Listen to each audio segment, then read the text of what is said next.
It's Week 17 of the NFL. And up next, we'll get a look at Patrick Mahomes. He's gone over 4,000 yards passing now for the year. It's the Bears and the Panthers coming up next.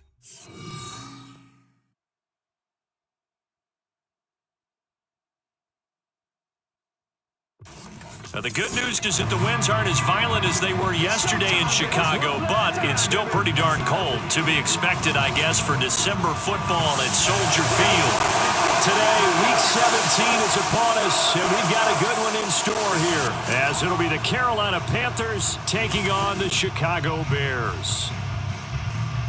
With Charles Davis, I'm Brandon Gaudin, and Charles, you look at this Bears team entering play. They come in playing pretty good football. Winners of 4 of their last 6 games.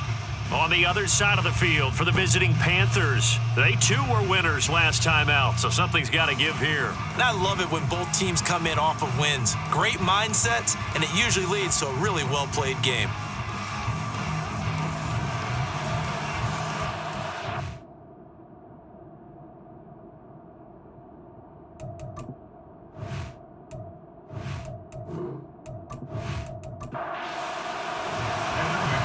McPherson has this one teed up, and off we go from Soldier Field.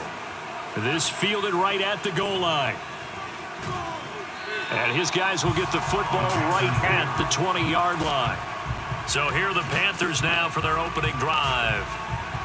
And they'll be led out by their third-year quarterback. And it felt like in watching the game tape, he got everyone involved last week. He was a manager. He really was. That's a great way to put it because they ran the ball some, they threw it accurately. 1 touchdown pass, so he didn't, break the bank doing that, but he didn't throw any interceptions. That's the bottom line. That's why a defense loves a quarterback like that. Doesn't put them in bad situations. He is taken down at the 21 after a short gain of 2. The numbers for Davis last week, 8 catches, 96 yards. And I get the feeling that he loves this matchup. I mean, the unit he's going against is in the bottom half of the league against the pass. He had to have circled this one on the schedule and said to himself, this should be a big game. And they're able to get this one across the 35. It's a Carolina first down on a gain of 16. Well, there's plenty of real estate for him to maneuver on that run, and let's face it, it shouldn't be a surprise. He's one of the better backs in the league. Had to come into this game with the idea, slow him down, otherwise it's going to be a long afternoon. And he slides and covers up at the end as he's going to be able to pick up decent yardage. 2nd and 5. Operating from the gun, Rollins. Oh, he dropped it. They were looking for him in the middle third. He couldn't catch it. Now 3rd down. They'll need 5 on this play to move the sticks. Looking to throw. Rollins. That is caught. And he's going to be out of bounds, but not before he takes it inside the 40. 2nd catch for him today, and it'll wind up a first down. And he's already got 2 catches on the opening drive. They know he's going to be a handful. And sometimes you game plan for that offensively. You want to make sure that guy touches the ball, and sometimes it just happens naturally. And then you change your game plan. When he has the hot hand, you keep going back to him because he's running routes with confidence as the game goes on. Now this throw caught left side and brought down, but not before they're inside the 25. This duo locked in, 14 yards there, and a first down.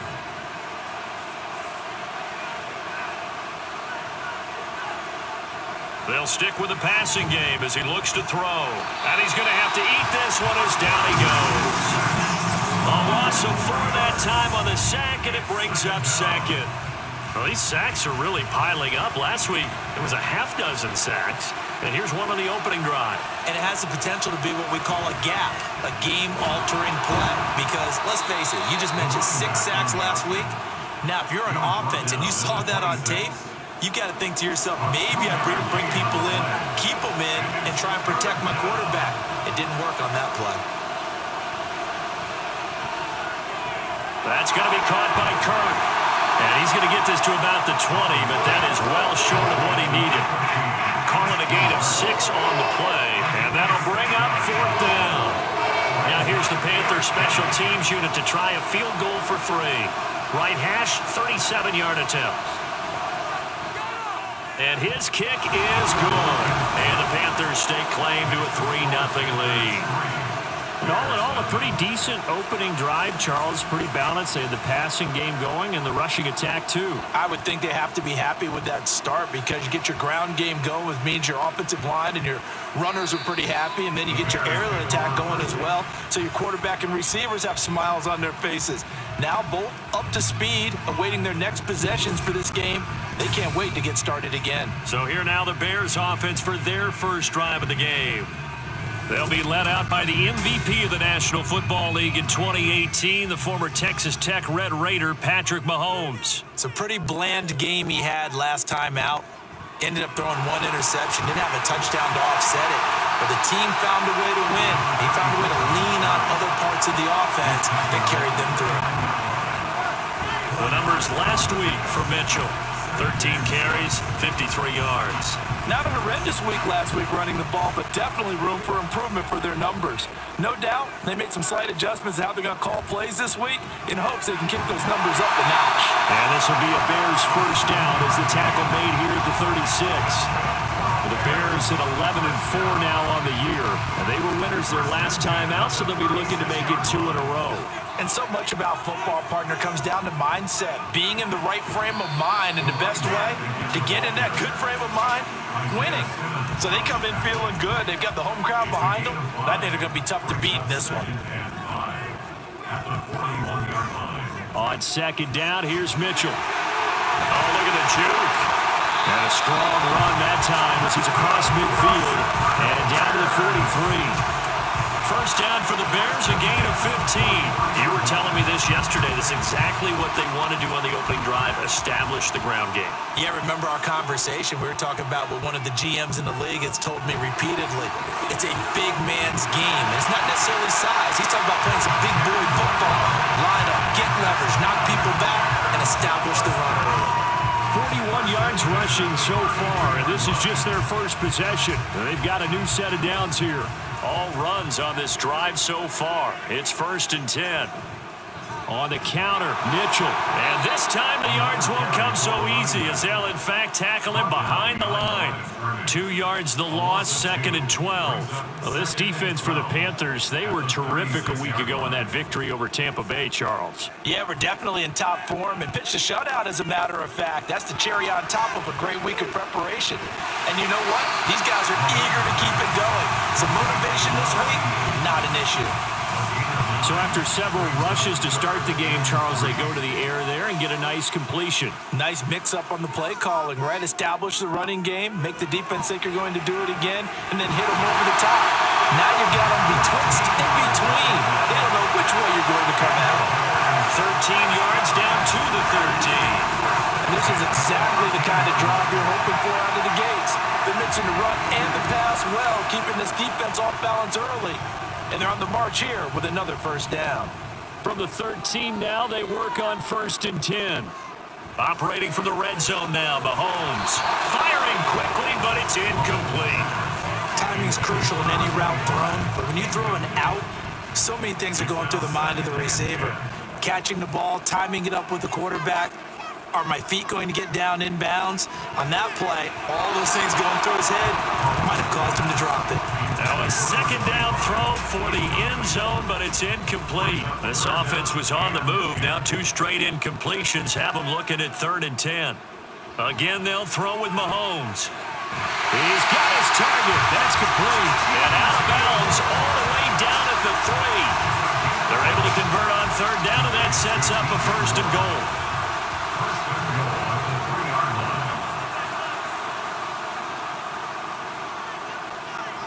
Mitchell.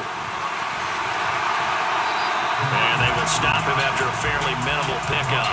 It's a gain of a couple, and it'll be 2nd and goal.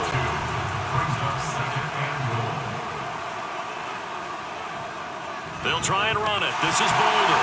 And he'll get into the end zone. Touchdown, Chicago. A great play there with his 6th rushing touchdown on the year. And the Bears are able to answer the early 3 points and take a first quarter lead. Sometimes offenses can get too cute down near the goal line, but there's nothing fancy about this one. As Coach Lombardi would say, we get a seal here, and we get a seal here, and we run this play in the alley. And that's good work to hit the hole hard and finish in the end zone. Extra point by McPherson, up and good, and that makes it a 7-3 lead. After the touchdown, McPherson on to kick this one away. This taken in at the goal line. And some good special teams coverage as they bring him down just outside of the 15. The Panthers coming back out onto the field for their second drive. So, Charles, the season winding down, the playoffs obviously not in their future. As they look ahead to the offseason, what spots do they maybe need to fill? Well, I think that they like the guy who's calling the plays and throwing the ball. I think that he's a pretty good player. Needs some help, I think, on the perimeter, though. Help him out with receivers, because I think if he gets an upgrade there, his play gets that much better, too. The drive starting with a first down, 11 yards on that pickup. Operating from the gun, Rollins. Oh, the ball comes out on the hit, but they'll say it's incomplete. Trey McBride, the intended receiver, but it'll be second down. You look at this Bears defense. They played extremely well last week in that win over the Packers. And it was the pass rush that really keyed their victory. Got to the quarterback 6 times for sacks, and plenty of other turbulence in the pocket for him as well. It'll go as a loss of a yard, so now they deal with 3rd and 11. Really good defensive effort. They were all over that little swing pass out to the right side before lost yardage. Terrific read, better execution, and done with a lot of enthusiasm, wasn't it? Absolutely. They saw it all the way, ran to the football, and caused a nice play for lost yardage. Now throwing on 3rd down there, but he cannot connect. Against a team coming off a win, just as your team did the previous week, you talk about being physical all game long. Sometimes being physical is just being on the spot and helping force the incompletion. Good open field tackling there, a 50-yard punt followed by just a 1-yard return. And the Bears take over. Mahomes now on first down. And he's going to hook up with his big tight end, complete. And they get him down, but not before he takes it across the 40-yard line. After one, 7-3 the score on EA Sports. Back in Chicago, ready for the second quarter. It's the Bears in possession. One play has them up past the 40 already, and another 1st and 10. Throwing now is Mahomes. Targeting Moore, and he's got him on the crossing pattern. And he'll be taken down, but not before he gets into enemy territory. Back-to-back good plays have him on the move on first down. 1st and 10 at the 49-yard line. Give running right is Mitchell. No gain on the play there, second down. Defensively, though, they had a chance there to hit him for a loss. Couldn't get it done. Looked like someone was able to knife into the backfield, but he wasn't able to get him down. But his compatriots, they were able to grab him at the line of scrimmage and not let him get any further downfield. And they're going to have another first down as the tackle's made at the Panthers' 37. Give him 12 yards on that one. It earns him a fresh set of downs. On first down, Mahomes. And he's got his man on the out route. And he gets it down a yard or two shy of the 30 before he's out of bounds. Now 2nd and 5. Back to the ground here, Mitchell. And he'll be a little shy of the 25 here at the 26-yard line. 47 yards on the ground for him now on 9 carries. Throwing on first down is Mahomes. Throw left side complete. That's Moore. And brought down, but not before they get it inside the 10 to the 7.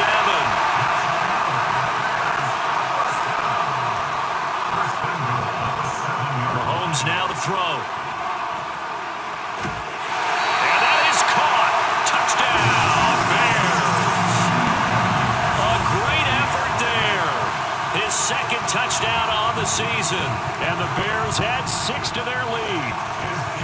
Extra point by McPherson, up and good. And that pushes the lead up to 11. From a yard or two deep, here comes a return. And only able to get this to the 19, so probably should have opted for the touchback. Carolina getting set to take the field. They trail now 14-3, an 11-point deficit as they start things out with a 1st and 10.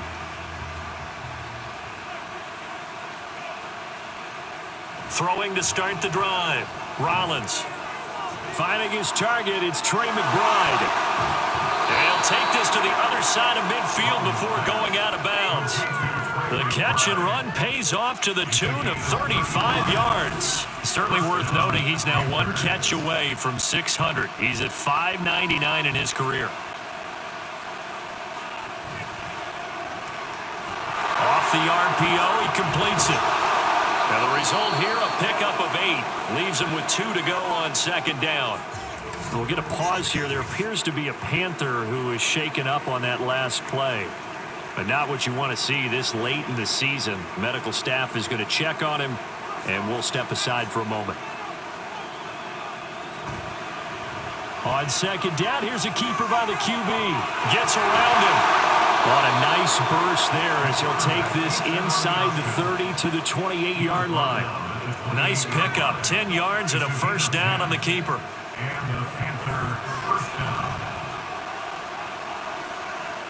Back to throw. Rollins. And that is incomplete. Oh, the coverage a little too good there. And it's 2nd down.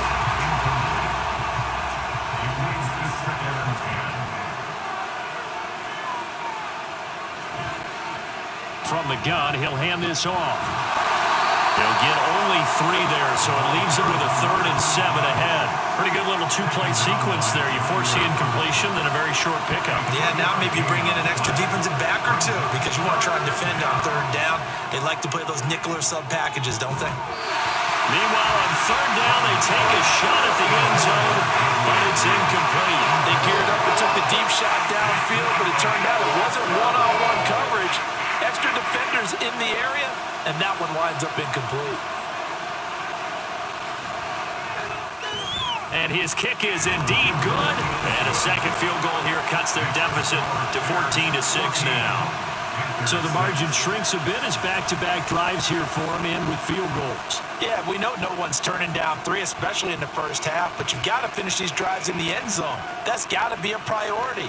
Nice to have a reliable kicker, but outside of his agent, you know you'd rather him kick 1-pointers instead of 3-pointers.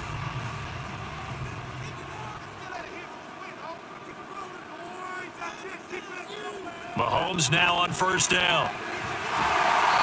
And he will find his man on the outside.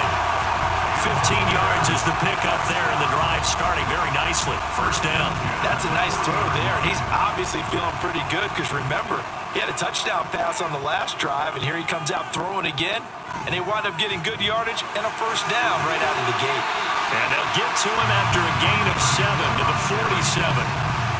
Well, no matter how they phrase it, staying on schedule, staying ahead of the sticks, whatever you want to call it, 7 yards on 1st down, that fits the bill. Mahomes to throw on 2nd down. Throwing middle, and it's complete. 2nd catch for him today, and it'll wind up a 1st down. 1st and 10 at the 44-yard line. Now here's Mahomes. And a quick throw here, that's complete. It'll go as a gain of 4, and that's going to bring up 2nd down. I know the halftime's approaching, but I don't think he's going to want to take a break. That's his 5th catch. Yeah, they've really been targeting the tight end. Looking to throw is Mahomes. Here's Mitchell with a catch out of the backfield. And they're going to have another 1st down as the tackle's made at the Panthers' 30. Now following the completion, we're going to get a stoppage here for an injury. Well, always unfortunate to see an injury, especially this close to the end of the regular season. We'll step aside. On 1st and 10, here's Mahomes. He finds his man complete. It's Simmons. And he's going to be taken down right at the 10-yard line. And defensively, they were in zone coverage there. Do you have to be a little careful you're losing playing against a good quarterback like he is to not play too much zone? Yeah, you have to be careful about how much time you're giving up. I think it's a good point you just brought up. So maybe if you still want to play zone, you go to a zone blitz scheme. And you can drop anyone out of your defensive front, defensive end, defensive tackle. It doesn't matter. You just exchange someone to bring more pressure towards the quarterback and still try and cover downfield. Now a 2nd and 10.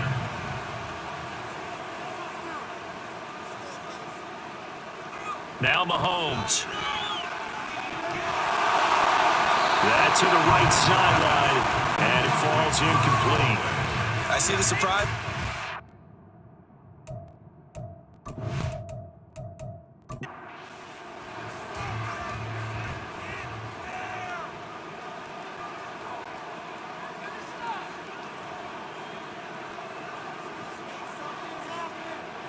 And again, it's Mahomes. Almost, but not quite. Needed 10. He got 9. 4th down. That looked great when he first took off because, in my mind, there was room to run, and he had the marker in his sight. But I certainly didn't expect him to close so quickly. And this is caught. For the moment, it's a touchdown, but multiple flags down, so let's sort this out.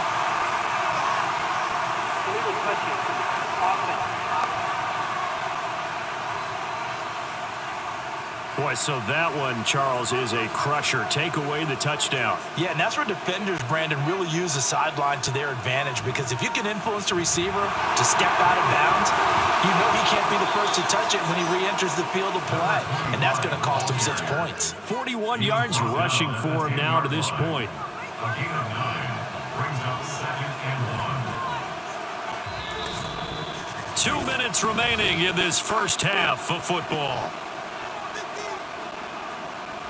Just need a yard here. 2nd and 1.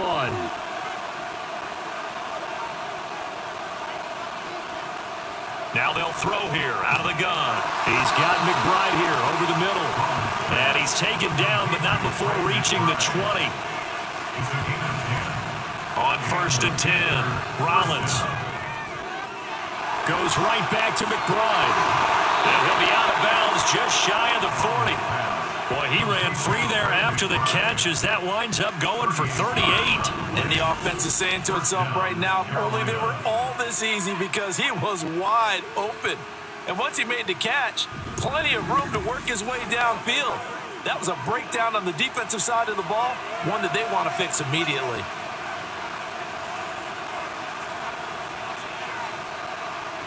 Throwing on 1st down, Rollins. Firing quickly here, and that's complete. And he'll get this to the 30-yard line before crossing over out of bounds. So 1st and 10 now from the 30. They'll look to throw again. Looking left side, and he's got a man. That's Davis. And he gets this one inside the 15, just a yard or two shy of the 10. Boy, everything clicking on this drive. He's 4 for 4 now, and that throw, maybe the best of the bunch. This offense is really humming, and they pick up another 1st down. Throwing into traffic there, and that's complete. Now we're going to get a stoppage. Appears to be an injured Bear on the field. But not what you want to see this late in the season. Medical staff is going to check on him, and we'll step aside for a moment. 2nd down, ball on the 3. 1st down marker at the 1-yard line. Back to throw again. Toward the end zone, but that's going to wind up incomplete. They're putting together a drive here in the final minutes of the half, but the coverage has been tight all game long, and they certainly want to keep them off the scoreboard here. Again, he'll drop to throw, escaping the pressure right. That he's brought down short. 2 yards there, needed 4. Now the Bears going to use the 2nd of their timeouts as they stop it here with just under 40 ticks to go. And he will take it across for a Panthers touchdown.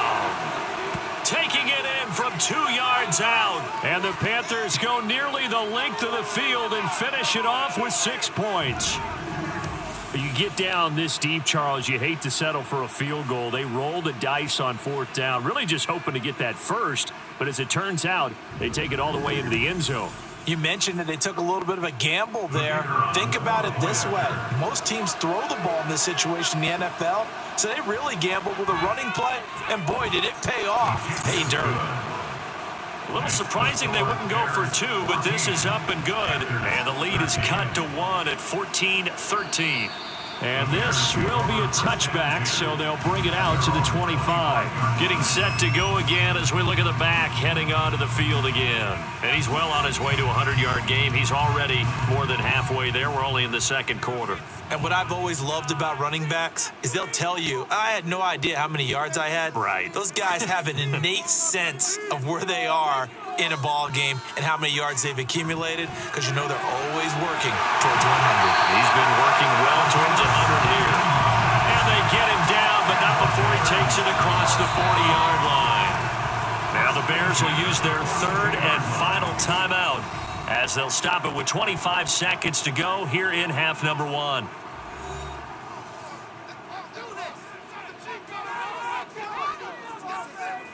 Here's Mahomes to throw. And he just gets rid of it, throws it away. The wise move there, looked like nobody open. Now second down. 2nd and 10, a very chilly day here, but no snow. And I got to say, if it's going to be this cold, I want snow. You should. Well, Mahomes can't get away, and down he goes. That winds up pushing him back 11 yards on the sack. And that'll bring up third. So we've come upon halftime here in Week 17 as we send you down to Orlando, where Jonathan Coachman has our EA Sports Halftime Report. Coach.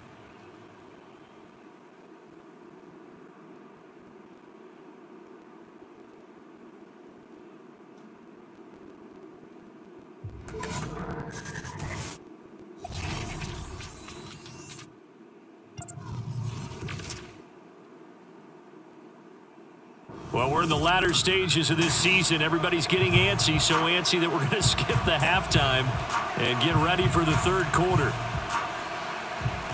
And we welcome you back live now inside the booth alongside Charles Davis. I'm Brandon Gaudin, set and ready to rock for the third quarter. Room to run at the 50. And he's going to wind up bringing this one inside the 45-yard line. This has been a close game throughout, but that return can help them gain the separation that they've been seeking throughout the game.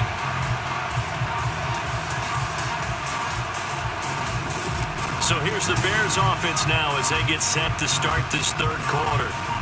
We have not seen much on offense here from either side these last few drives. We've hit a wall, so to speak. And have hit it hard, haven't we? Because the defenses right now, they seem to be a step ahead, don't they? Beating them to the point of attack, beating them to the punch. These offensive guys are tinkering like crazy. What's it going to take to get back on track? On both sides searching for adjustments. Man, I just love being in this stadium. So much history, tradition, so many great teams and games. And we're seeing a pretty good one right now, hotly contested in the third quarter. Now a throw to the end zone on first down, but it winds up incomplete. Yes, sir. How about an attaboy there on first down? Got his hand in and knocked it away. Mahomes will try again on second down. Mahomes hit. He lost the football. Oh, and one of the linemen on the other side has got it. When that ball popped free, we could hear it all the way up here. Those guys down on the field alerting everyone of the fumble.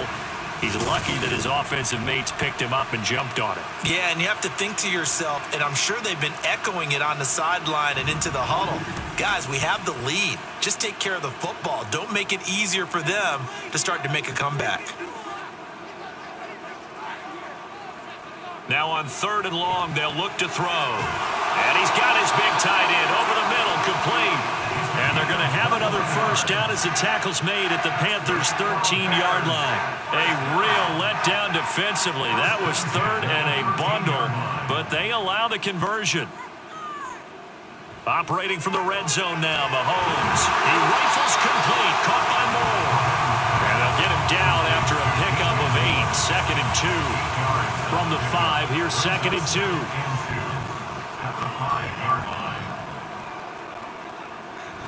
Up the middle, here's Mitchell. And he is going to be stopped cold behind the line of scrimmage.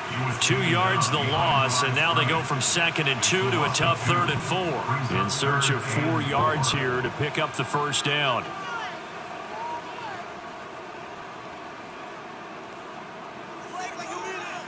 To throw, it's Mahomes. And this pass broken up. Excellent coverage there on 3rd down, as that was not an easy one to hold on to.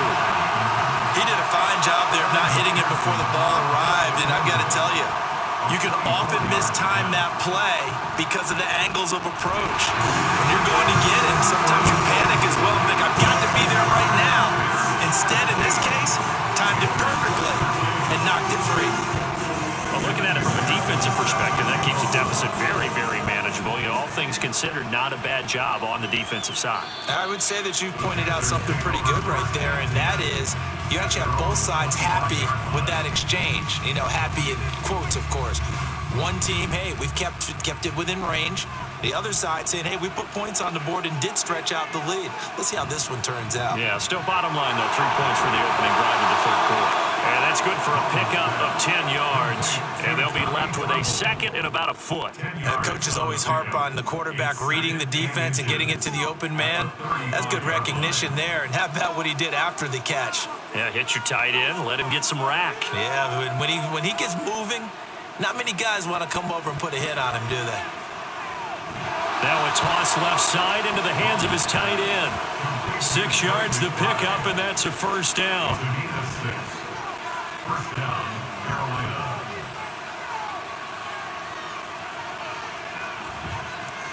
One back in the backfield, he'll get the carry. And that play going absolutely nowhere as he's belted before he could get out of the backfield. It's a loss of 4 on the first down play. I think it's pretty evident. We can say what a difference a week makes. Last week, he ran pretty much wild, didn't he? Did pretty much what he wanted to do.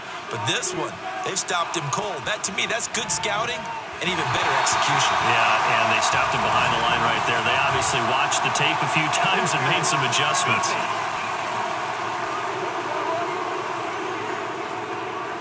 So the yellow flag came out, and that leads to a new set of downs for this offense, 1st and 10.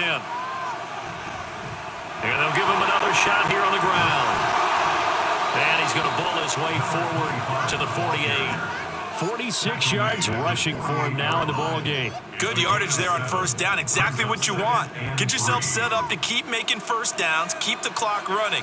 And if they're smart, you're starting to milk the clock. No hurry before you run your second down play.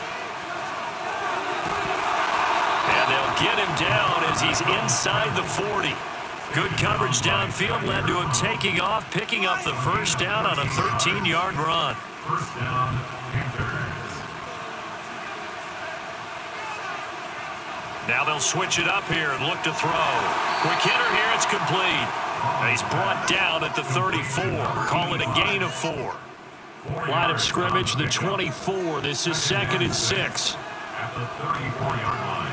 Looking to throw. Rollins. A short one here, caught by McBride. They'll give him 4 yards there. And now 2 yards to go on 3rd down. They'll come to the line, needing only 2 yards to gain the first here. From the gun, they'll try to run it. And he is going to have a Panthers first down as they're able to convert, albeit not by much, on 3rd and a yard. 3rd and 2, right? So this is a situation where low man has got to win at the line of scrimmage. But it's not just the low man winning. It's the low man who's winning with some force. And they have... All right, rifles one, and that's going to be intercepted. And the Bears are going to have it here as they'll start at their own 24-yard line. And that could turn out to be a giant play, Charles. You've got an offense driving to take the lead, but they're turned away on the INT. And I think that we might look back on this in the 4th quarter and say, that was the play of the game. Another drive coming up for this Chicago offense. Their drive last time, it stalled out. They were forced to take the short field goal. And the key phrase, you nailed it. Forced to, because you know coaches look at these short field goals as a last resort, right? To them, that's not how drives are supposed to end. You're supposed to put 6 on the board. That's a consolation prize, like going to the county fair. You don't get the big stuffed animal on that one, do you? No, you don't go top shelf. That's bottom shelf material. 2nd down and 8. Mahomes going to throw. And a quick throw here. That's complete. And that's good for a gain of 6. And that's going to bring up 3rd and 2. Such a tough position to defend near the line, even when you add a second defender. But the big man shrugged off the extra body and made the play call a success. They'll try and pick it up with Mitchell. And he will have 1st down yardage as he's brought down at the 41. It's an 8-yard pickup and leads to a new set of downs. Well, after an interception, last thing you want to do is go 3 and out, give the ball right back. They avoided that. Yeah, you definitely do not want to do that. I remember in college I played with a really big-time player on defense. We ended up getting an interception as we passed the offense coming out. He told him, if you don't take care of this football, you have to answer to me later. You definitely want to take care of it and pick up 1st downs. Throwing now is Mahomes. Over the middle into traffic, and that's complete. These two have hooked up 9 times now this afternoon as they pick up the 1st.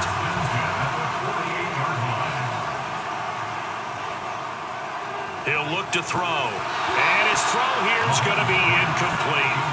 After watching him drop that slant, I can hear my old coach's voice ringing in my ears right now. You can't run with the ball until you catch it. Trying to get those rack yards before he secured it. Mahomes firing complete. And they're going to have another 1st down as the tackle's made at the Panthers' 31-yard line. A nice pickup of 17 yards. An ex-teammate used to tell me all the time, I hate experienced quarterbacks because no matter what, you really can't hide what you're doing. And I think that right there, he knew right away where the blitz was coming from, where his primary guy was going to be, and he ended up going to a secondary target for a nice game. I was just going to ask you, that wasn't the primary target. He's so good at that, isn't he? I think he knew right away that he wasn't going to get to his primary guy. I think he read that as soon as he got to the line of scrimmage, knew where the pressure was going to come from, and said, I know how to beat that, and that's what he did. And he's going to get this one down to the 30. They do get a yard there, but only a yard. Leaves them with 3rd and 9 looming. 3rd down and 9.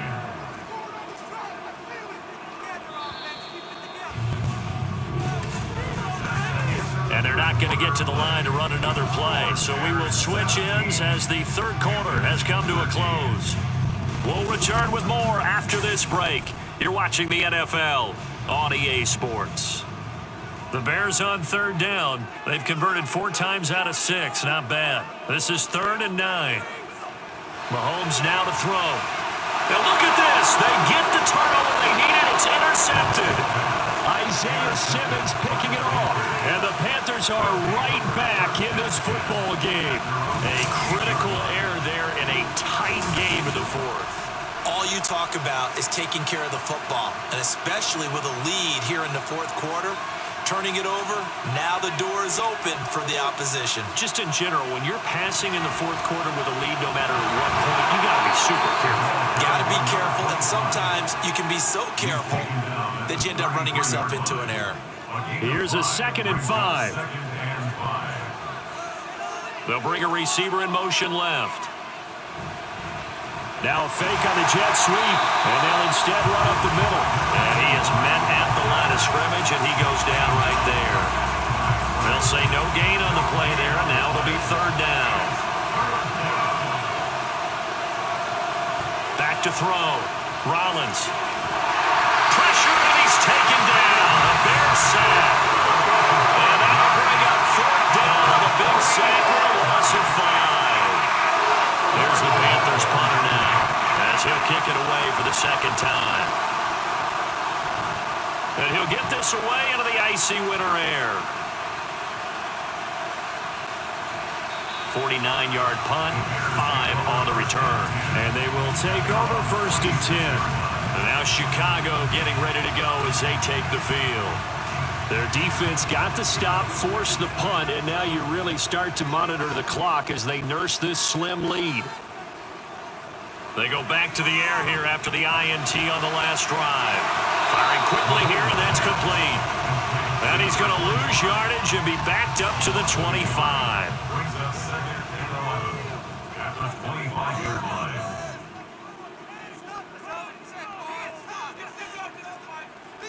From the gun, it's Mahomes. To the right side, it's caught by Mitchell. It'll be dropped at the 30. The shifty move couldn't free him. That's a gain of 4 here in the fourth quarter, with them leading by 4 on the scoreboard.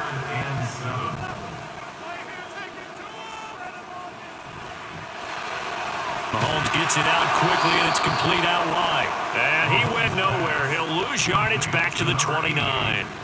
They call it a loss of a yard there. And that's going to bring up a 4th down. I hate to surrender the football when you're nursing a slim lead, but they're going to have to punt it away. Trust that defense. It's the right play at this stage of the game as well. You don't need to press it here because you do have that little bit of a cushion, and you count on your D to make it stand up. He was only asked to punt once in the victory last week as he sends this one away. Fielded at the 20. It'll be a 47-yard punt with a net of 40 following a 7-yard return. And it will be the Panthers' ball, 1st and 10.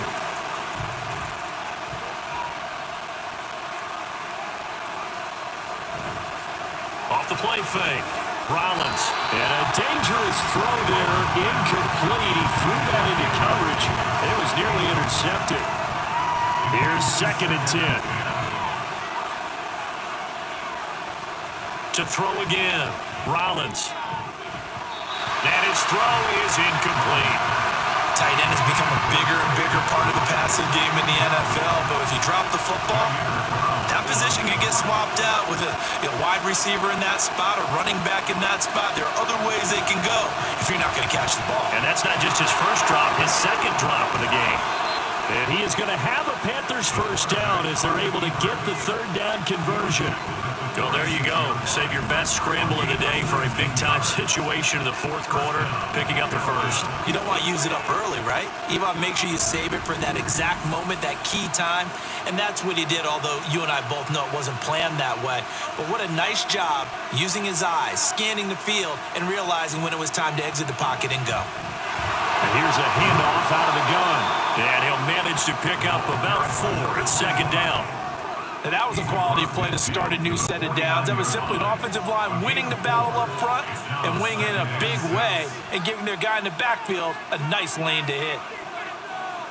To throw on 2nd down, Rollins. And his throw's going to be incomplete. Well, they certainly did a nice job there, picking him up out of the backfield and then running stride for stride with him. That's good coverage, and it led to an incompletion. To throw on 3rd down, Rollins. And he'll be taken down, but he does have 1st down yardage. That's good for 9 yards as they convert on the 3rd down play. So signs of life in what's been a dormant offense in this 2nd half. Here's 1st and 10.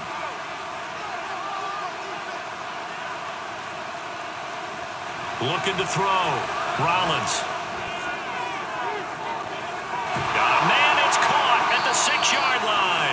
And they are able to stop him, but he does take it all the way to the 2. A gain of 39 that time. That could very well be a defining play in this game. A touchdown, that gives them the lead, and they took a major step towards getting there with that big play right there.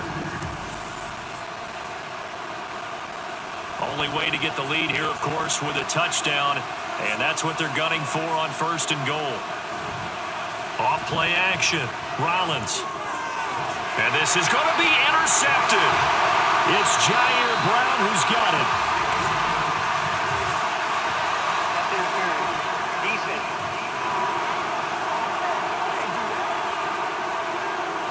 So the ball's moved to about the 1 after the penalty, 1st and goal.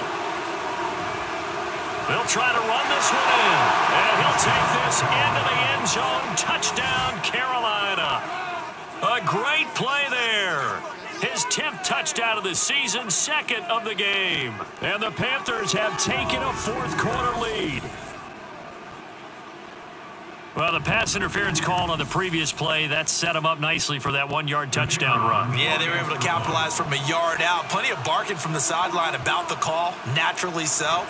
But maybe you have to quit barking a little bit and focus on the next play. Their focus wasn't there, and they gave up the touchdown. Point after, right down the middle. And that gives them a 3-point lead. This taken in right around the goal line. And beyond the 20, but not by much. In fact, just a yard pass there to the 21. The Bears now ready to take over again. And they will be looking to answer the touchdown their defense just surrendered. Still a good chunk of time remaining here in the fourth quarter and a chance to regain the lead in a tight one. They'll start with a run by Mitchell. And the big boys up front, they're going to stop him right at the line. Calling no gain on the play, and it'll be second down. Second and 10 at the 21-yard line. Play action. Now it's Mahomes. Over the middle and into the hands of his receiver, Moore. 63 yards receiving for him now. And that last catch good enough for a first down. And here we are in the fourth quarter, partner, and watch them drive for what would be a go-ahead touchdown. And you and I both know this is where you need a quarterback who can keep his cool back there. Not just for himself, but to keep the rest of the team relaxed too. First down, here's Mitchell. And he puts his head down and gets up to the 42 for a gain of about 6. From the lineman to the guy running with it, that was a well-executed first down by the offense. With 2 shots left to get the first, you can get a little aggressive here on second down if you want and try for some bigger yardage. And very little daylight there. He'll get a couple up to the 44. This is 3rd and 2. Maybe the biggest play in this football game. But once again, it's Mitchell. And he won't be close to a first down as he runs into a wall right around the line of scrimmage. No gain on the play there, and it'll bring up 4th down. This late in the game, Charles, I think you maybe seriously have to think about going for it. Especially where they are in terms of field position, because this is almost like no man's land. Might hurt your punter because there might not be enough space, maybe too far for your field goal kicker. I'm like the old rule.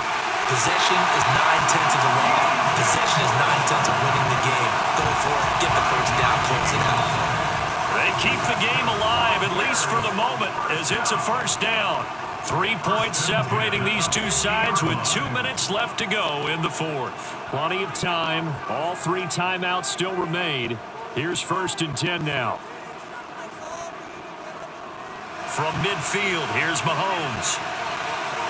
He'll dump that one off to Mitchell. And he's out of bounds as he gets this down to the 45. Here comes second down at 5. He's a gain of 5. Brings up 2nd and 5. Mahomes. Oh, he's got a man wide open, complete. Nice. Well coached. A team that understands what's going on. They still have time to work the middle of the field as they just did there. Here's first down. Mahomes to throw it. Oh, and that's going to sabotage their comeback plans. It is intercepted. And the Panthers have just about sewn up this football game. When you talk about making winning plays, that is a winning play at this stage of the game. To come up with that interception, huge. I like how you identified that because most people think winning plays are the offense trying to get it done. In this case, nursing a lead, they found a way to make a play on that side of the ball and maybe finish things off.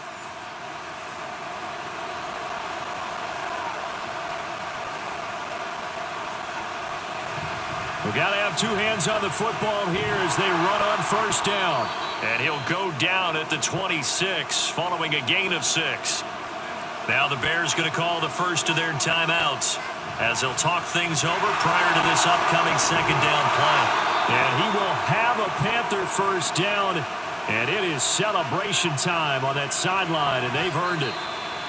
Now the Bears will use their 3rd and final timeout as they'll head to the sideline and talk over what to do next. And they take a knee.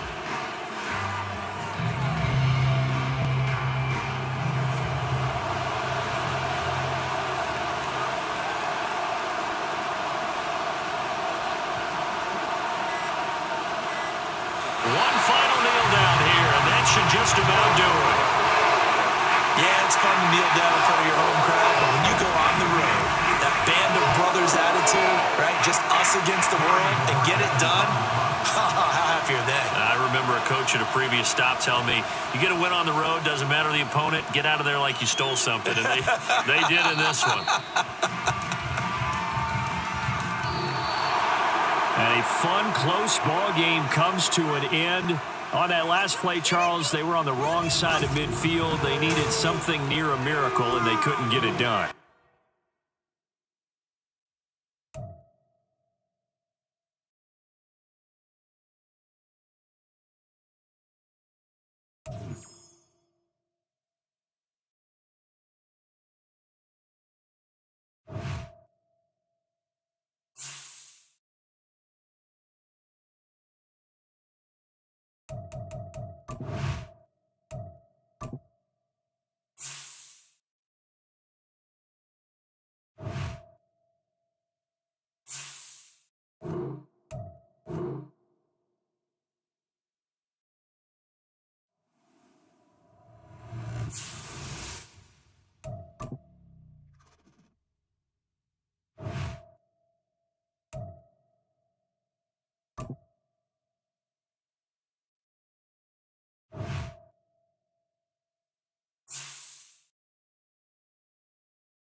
It's week 5 of the NFL. And coming up, we'll see the workhorse, Jonathan Taylor.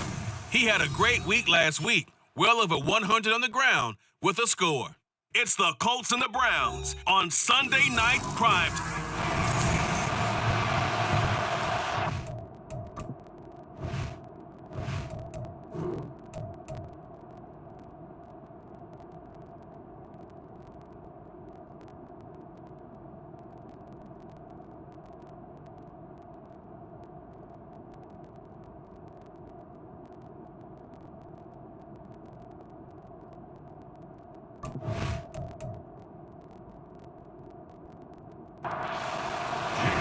The first quarter of the season already in the rearview mirror, and off we go in Week 5 on EA Sports. Taken at the goal line. And he'll be stopped up at the 25. So here come the Browns for their first drive on offense. Leading him out is their quarterback, the former 12th overall pick. Some refer to him as the natural Deshaun Watson. And he's exactly the man you want in control of your offense. Excellent arm, good zip on the ball, not afraid to use his legs when he needs to. And what he's excelled at doing is making plays when the first read isn't available or when the pressure's about to get to him. That pass complete to Moore. And they work this well upfield across the 45. 23 yards on the play. Certainly no settling into the drive there. They came right out on the first play and attacked the middle of the field for a big gainer and a first down. The throw over the middle taken in. So the completion good for 7 there. And it'll be second down. A 7-yard pickup brings up 2nd and 3 at the Colts 46-yard line. Now Watson. Got an open man. That's David Njoku, the tight end. And they'll get him to the ground. He has another first down at the Colts 28. Just what the Browns needed there. Good for a gain of 17. Well, the first drive here and the first time that we've called the big tight end's name. But I can assure you this, Charles, it won't be the last. No, it won't, because when he gets going, now it opens up opportunities on the perimeter because that'll draw the defense towards him in the middle of the field. Now your wide receivers are getting involved as this game goes on. And he's able to motor his way down to the 16-yard line. Back-to-back nice plays, 12 yards that time and a first down.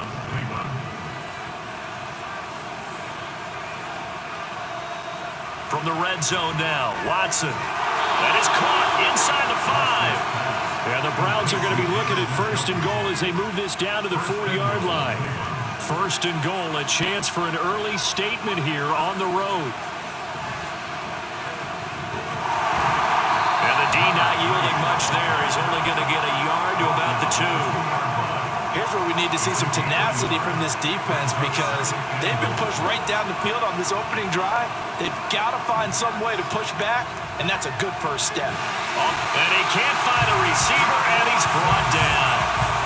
A huge win defensively there on the sack, setting him back 12 yards. And now 3rd and goal. Now Watson on 3rd and goal. And he takes a shot on the release as this will be incomplete. They're bringing a lot of pressure here already in the first quarter. Already sacked him once. Now they get in there and knock another one away. I think maybe that Tucker rule being gone makes defenses a lot bolder. Yes, indeed. That time, lucky that the arm was going forward. Incomplete pass. Patterson's kick is good. And the Browns are out to a 3-0 lead.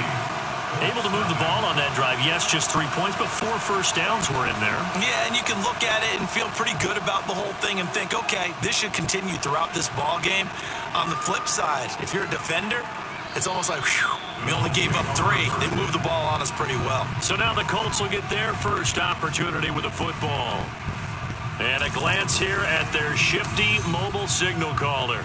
And for how good he is throwing the ball, it's his running that makes him so dangerous. He had a couple of touchdowns on the ground in last week's game, so we'll see what they dial up for him for this one. Richardson to the air on first down. Open man is Kyle Pitts, his tight end. And down he goes, but he takes it up to the 40. They may want to go back to that one. First play of the drive, good for 15 and a first down. First and 10 at the 40-yard line. That throw taken in by Jamison Williams. This will be stopped about 2 yards shy of the marker. 8-yard gain, 2nd and 2. At their 48-yard line. They'll run. This is Jonathan Taylor. And Taylor going to pick up the Colts first down as he'll get this across the 50 to the 49. That's good for the Colts. First down. First and 10 at the 49-yard line. Richardson looking to throw. Keeps himself upright. He'll get 8 on the scramble there. It'll be 2nd and a couple. I do think it's fair to say that they were caught off guard a little bit. We decided not to throw it on first down. But give them credit. They recovered in time to deny him the first down yardage. But it's only 2nd and short. So that run is still likely to breaks the tackle. Now Allen. And they'll wind up getting this one all the way down inside the 20. Beating him there with his legs. 21 yards. First down.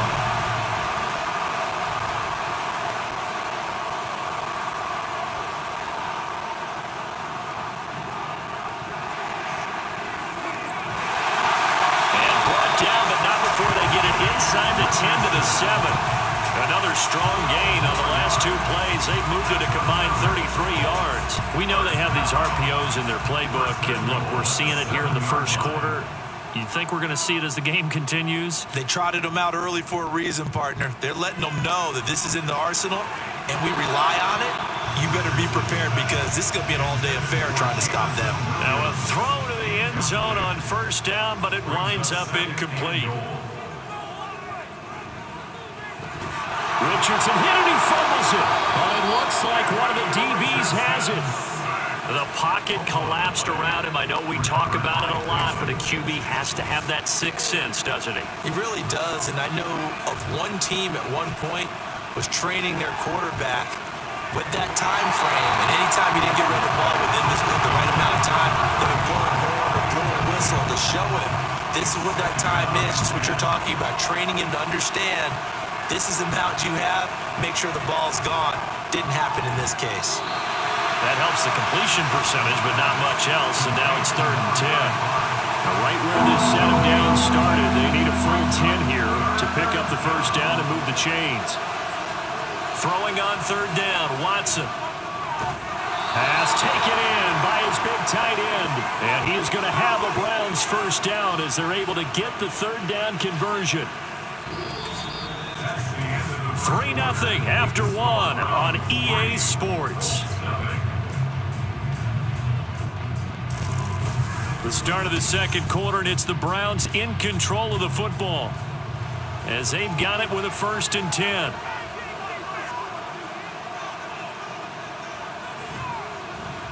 A handoff as they run the counter play. Oh, felt like that move deserved more than he got there. A gain of 2. 2nd down, 8 to go from the 28. To throw is Watson. Got a man, and he hits him in stride. And give him 6 yards here as he's stopped near the 35 at the 34. 3rd and 3. They'll bring a tight end in motion left. On 3rd down, they're going to run for it here. When a good play is made on defense, oftentimes leverage is the key to everything. Defensive line not getting turned, all the other guys making sure they're in the right spot, and on that play, they were able to stop them short of a 1st down. Now Brown. It'll be a 10-yard return following a punt of 45. And the Colts will go on offense here, 1st and 10. 2nd drive coming up here for the Indianapolis Colts. They fumbled the last time they had the football. Fortunate that it only led to a field goal. 3-0 the score as they start 1st and 10. A carry by Taylor to start the drive. Oh, he's hit. He lost the football. Put it on the carpet.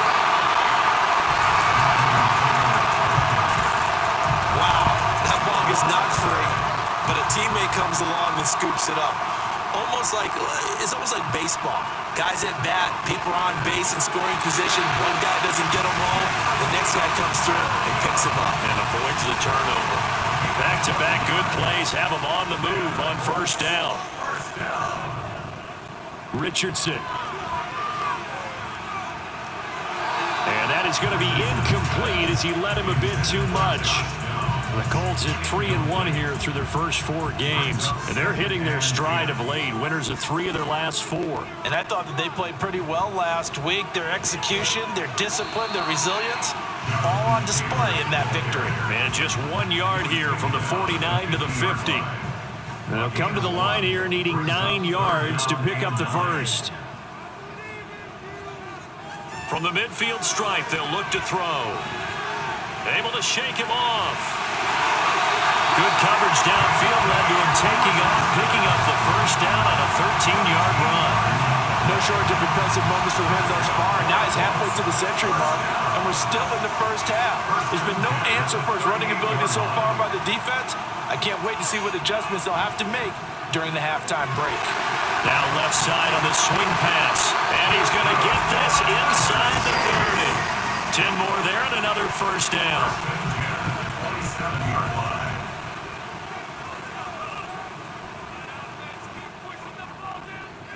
Now Richardson. Firing quickly, but it's incomplete. And their back's up against the wall a little bit, and they come through by forcing an incompletion. Now they've got to continue to ratchet up the intensity a couple of more times and get off the field before giving up any more yardage. And he's going to be taken down back around the 35-yard line. Myles Garrett in there to get him, and that is sack number 6 now for him on the year. Now on 3rd and long, they'll look to throw, and that is incomplete. The Browns D locked in on 3rd down, brings up 4th. Jake Moody now on for the field goal. This will be kicked from the 42. It's a 52-yard attempt. And his kick here is good, and that will tie us at 3-3. Maybe a little bit of an anxious moment there as that ball got closer and closer, but it does curl in. Yeah, actually did a little bit of a slow dance there with the left upright, didn't it? But had just enough space, as you said, for it to curl in. And this will not be brought out. It's a touchback. And the Browns getting set to go. As we eke closer and closer to intermission, Charles, remember last time out they punted. They would love to get points here, especially if this is going to be their final possession of the first half. Yeah, and this is what close games feel like because the pressure is on both sides, but sometimes the pressure is a little bit higher on the team with the slight edge because they're trying to hold on to that, trying to increase it. Let's see how this one continues. Number 35. They'll come up now 2nd and 4 from the 31. 2nd and 4 at the 31-yard line. Here's Watson. Throwing into traffic there, and that's complete. And he will get enough for a first down, and that will lead us to the 2-minute warning. Second quarter, 2 minutes to go. Tie ball game. That one, a first down pickup of 8. Watson. And he's going to lose a yard or two. Taken down behind the line. He couldn't get rid of it. He winds up losing a yard. It's second down. 38-yard line, 2nd and 11. Now it's Watson. Going right side here, and that's complete. And they'll get him to the ground. He has another first down at the Colts 42. Back to throw, Watson. That's to the right side and complete to Njoku. Now the Browns will use the first of their 3 timeouts as they'll stop it with just over a minute to go before halftime. This offense finding its legs now. Here's another 1st and 10. Watson now to throw. He's got the connection to Moore. He's tackled a yard short of the marker. Good gain of 9 on first down. It's a gain of 9. Simple drag route here, lined up out left and tried to work his way back across the field. You probably saw me twitch there, partner, because I think he wanted the ball a little bit sooner. By the time he looked it in, defender was right on him. Second down and a yard. Here's Watson. Over the middle and into the hands of his receiver Moore. Back-to-back receptions for him, and it's another first down. And the Browns first down. To the air yet again, Watson. Looking end zone, but it's incomplete. I'm really liking what I'm seeing from this defense because their coverage has been playing at a shutdown level so far, even backed up late. They're forcing incompletions and fighting to keep them at the end zone as the first half winds down. Yeah, the Browns are going to be set up with a 1st and goal on a pass play that moves them all the way down to the 1. Now a timeout signaled for, and they'll get it with 10 seconds to go before halftime. A kicker fest so far, all points via field goals. They're hoping to change that right here. Back to throw again. Driving for the goal line, but he's marked down short. And with no timeouts, no chance to get the field goal unit out there. And frustration going to set in, as that is going to be how this first half will come to a close. All right, Brandon, thanks very much. We'll get back to you and Charles in a minute. But first, time to give the folks at home a look at what's going on around. Message received here. No need to wait. We're going to skip halftime and get right back to the action. Here comes the third quarter. Welcome back. Charles and I settled into the booth, ready for quarter number 3. No run back here to begin the half, and we will start at the 25-yard line. The Colts going to take over on offense to begin this third quarter. It's a tie football game here. What do you think, Charles, the message was at halftime? Well, I think that they probably just looked at things and said, we're fortunate that this is a tie game. No need to panic, no need to change a whole lot. We didn't play anything close to our best in the first half, so we don't have to go out and win one for the Gipper. Let's just go out and play our best football and win one for us.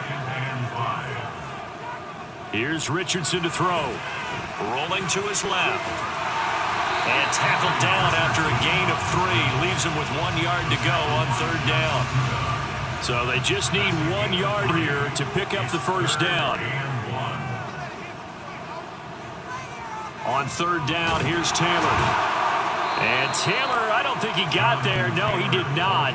Unable to break free, and he's marked short. The Colts send out their punter as he's on to punt for the first time tonight.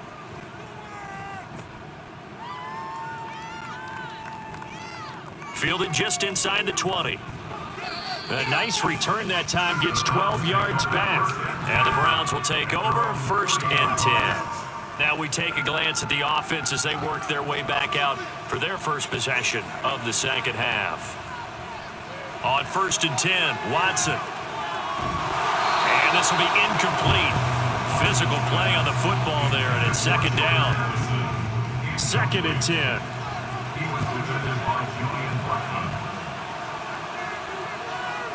Out of the gun, Watson.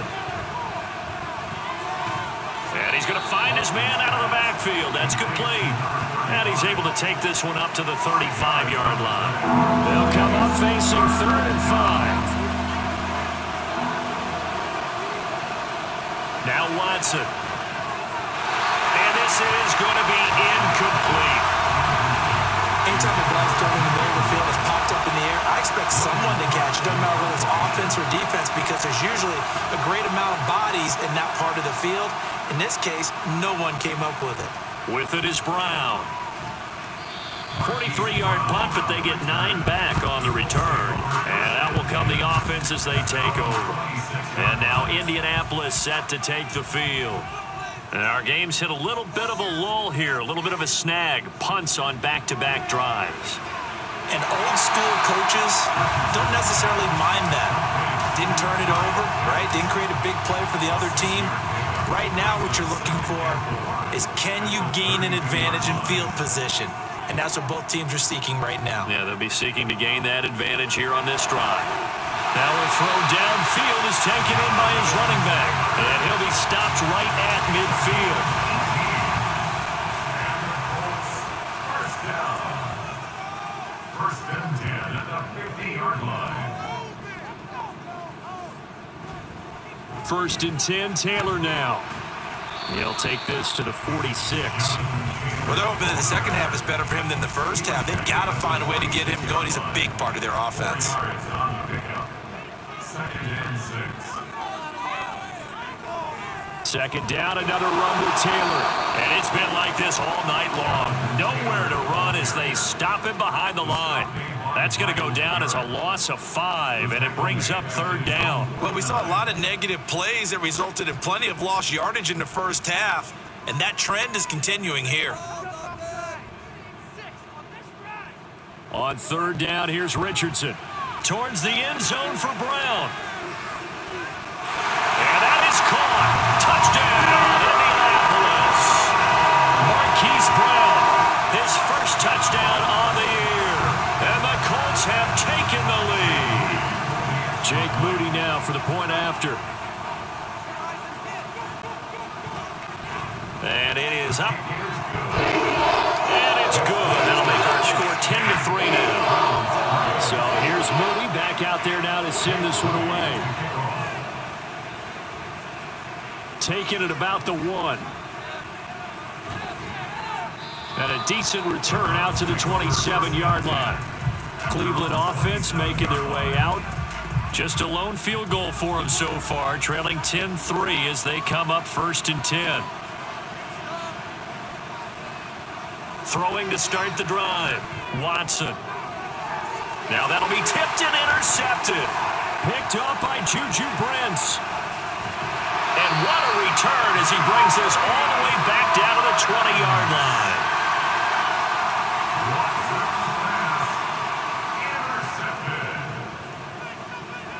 Play action. Now Richardson. To the end zone, but it's incomplete. Tremendous field position there and a perfect time to do exactly what they did. Take a shot at the end zone. And they went for the big play, just unable to complete it. On 2nd down, it's Taylor. And he'll get him inside the 15 down to the 14-yard line. They get 6. That'll leave them with 3rd and 4. Back to throw. Here's Richardson. Over the middle, complete. It's Taylor. And the Colts are going to have 1st and goal as they try to finish off this drive with 6 points. But they certainly had success throughout this contest, getting him the ball in the passing game, and there he picks up another 1st down. Whatever they saw going into this one, they've been able to capitalize on it. Touchdown! Kyle Pitts, his 2nd touchdown on the season. And the Colts have taken a 2-touchdown lead now.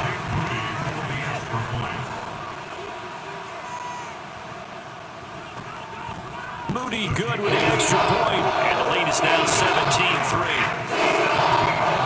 A drive last 4 plays. And it was the tight end Kyle Pitts finishing it all off on the touchdown reception. And here comes a return from just beyond the goal line.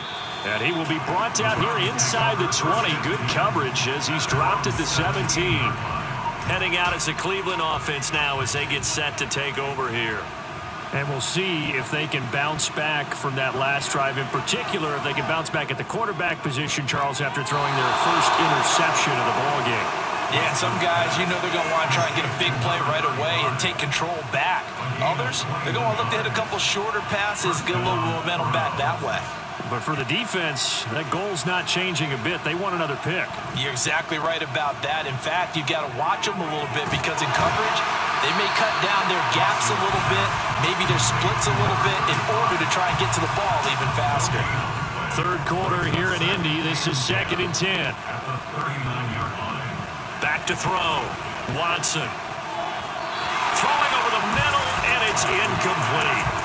We saw a lot of that a week ago defensively from him. AFC Defensive Player of the Week. Just always seems to be around the football. I like your observation there. Understands the game, understands positioning, can put himself in the right spot, and then make a play on the football. And he can't find anywhere to go with it, and he goes down. Dropped for a loss of 7 by multiple defenders. Here's Logan Cook now as he's on to punt for Cleveland. He's averaging just under 50 yards a punt as he gets this away. That's taken on the 25. It'll be a 41-yard punt. Give them 5 on the return. And it will be 1st and 10 as they take over. The Colts come to the line ready to start their next drive. This is sort of what you would call a put-away drive, isn't it? They score here, especially a touchdown. It's almost out of reach. It certainly feels that way, and I think that they're going to call their plays accordingly because what you really want to do, even though you know the scoreboard is still up there and the game's going to go on, in fact, you can take the spirit away from another team, that their drive and will to come back and win can be taken with another score right here. It's still third quarter, but you just get that feel. Yeah, they're teetering right there on the brink, aren't they? And good penetration here. He'll get this down only to about the 49-yard line. So from just across the midfield stripe, here's 2nd and 9. There, Richardson back to throw it. And intercepted. Maybe the turning point they need. And the Browns are right back in this football game. 2-score game here in the 4th, and that pick, it kind of keeps the door ajar, doesn't it? It does, and you wonder about their strategy because with a 2-score lead, you would think maybe you're just sitting on it and trying to drain some clock. It's almost like they felt like, hey, we've got a good cushion. We can keep pressing it. It ended up costing them. And now Cleveland geared up to take the field. The interception was a great starting point, but now they need points pretty quickly, down 2 scores. After the interception, here's Watson. The Colts are going to get him. Down he goes. T.J. Watt causing the disruption. He gets the sack. Oh, you can just see it in their body language. They're starting to see victory on the horizon now, and if it comes to fruition, they got to give a game ball to the front 7. Defensive line has taken charge and controlled this game. Face a challenge of stopping this. And that's caught at the 25. And he's brought down after a very nice gain. It's a gain of 34. And here's the spot where this offense says, we got to start making something happen. We're down 2 scores. It's the 4th quarter. We've got to start moving with some urgency. And here's a big play that gives them a ray of hope that they can get back in this one.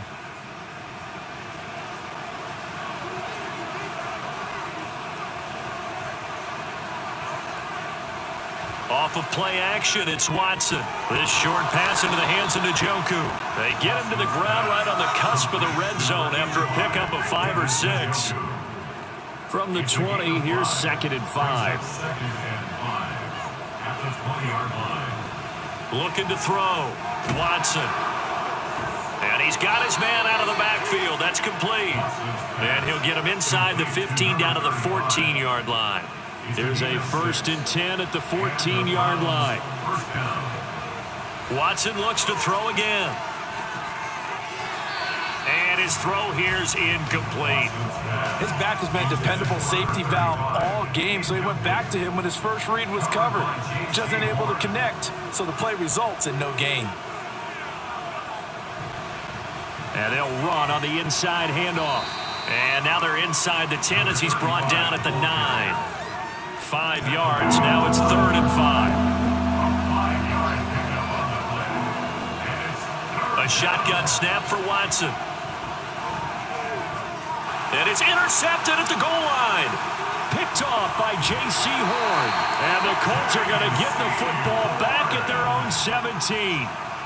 Watson's pass intercepted. The Colts take over. They'll run with Taylor to begin the drive. And some space here. And he's going to get this one across the 30-yard line. 50 yards rushing for him now as he's run it 11 times. From the 32 now, here's 1st and 10. They go to the ground again with Taylor. And he slips up past the 45 before being tackled. A 14-yard gain there as they look to improve this 14-point lead. Back-to-back good plays have them on the move on 1st down. 1st and 10 at the 46-yard line. Running left, Taylor. And a good push there defensively as they stop him at the 48. Gain of just 1. From the 48-yard line, here's the 2nd and 9. 2nd and 9.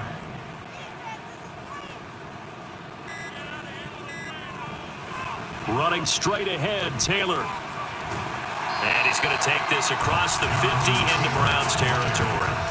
And he's able to get most of what he needed on the carry there. 7 yards on the gain, and it's 3rd and 2 now.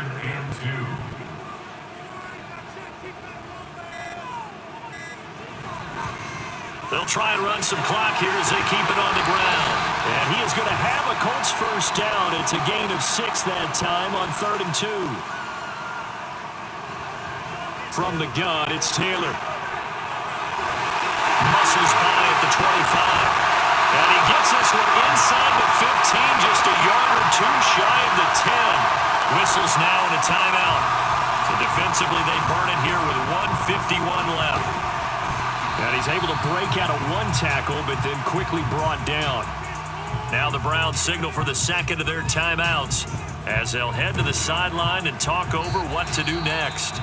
The Browns will quickly use their 3rd and final timeout as they'll head to the sideline and talk over what to do next. And he takes this one in for a Colts touchdown. Anthony Richardson with his 3rd touchdown so far, number 13 now on the year. And the Colts are closing in on a 4-1 start as they extend their 4th quarter lead. Moody good with the extra point, and the lead now to 3 touchdowns and 21. So after the made field goal by Moody, he's back out to kick this one away. And he won't return this one. He'll go down to a knee, and they'll start at the 25. The Browns set to take over. Well, probably not much that they can do at this point, CD. Down 3 scores late in the 4th quarter. This is going to be a little too much to overcome, you would think.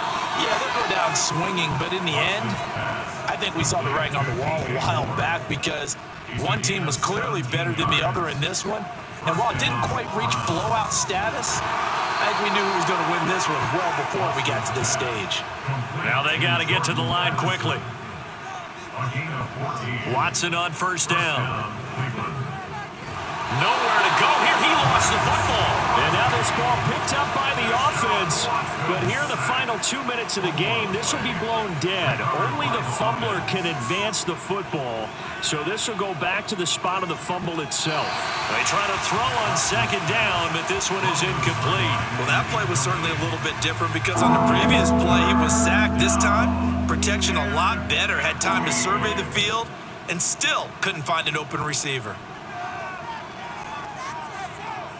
Work in the middle of the field, and he's got a man complete. And all the way in. Touchdown, Cleveland. Curtis Samuel, 50 yards. And the Browns are finally into the end zone here in this 4th quarter. And yeah, that touchdown counts for their team, but I think it counts more for the fantasy guys, doesn't it? Yeah, it's just something maybe positive to look at on film, but this one's over, let's be honest. Yeah, I agree with you totally on that one. Riley Patterson now for the extra point. And And this is up and good. That'll make it a score now of 24-10. 5 plays there on that drive. And it ends with a touchdown for Cleveland. They knew they needed a miracle. They had to have that onside kick. They didn't get it. Well, as we knew, even before they put the toe to the leather on that one, their chances of getting that done, slim and none. And I do believe we saw Slim just leave the door, didn't we? We did indeed. I think we're down to none.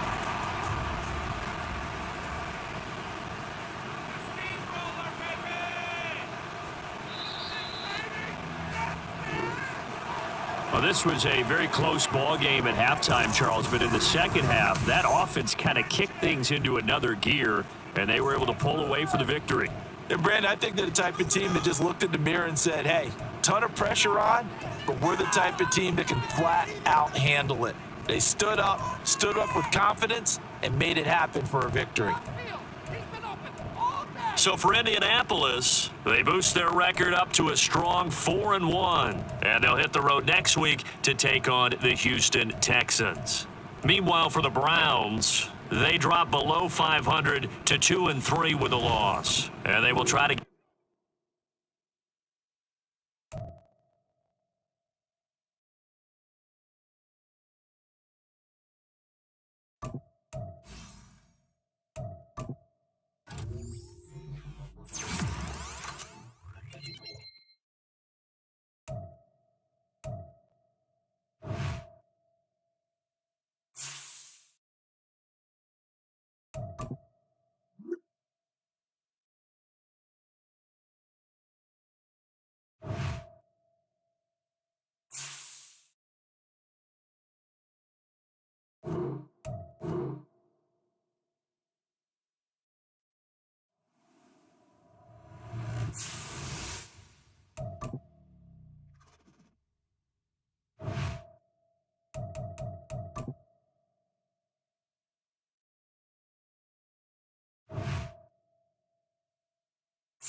Let's go now.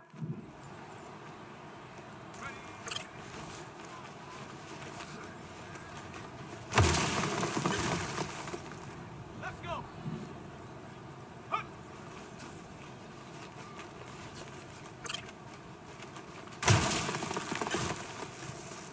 Hey. Let's go.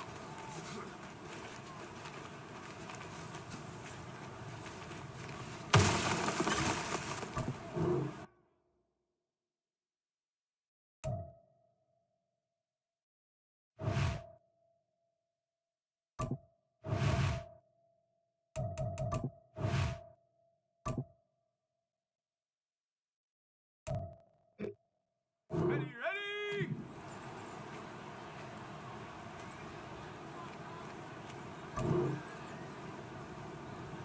Ready, ready.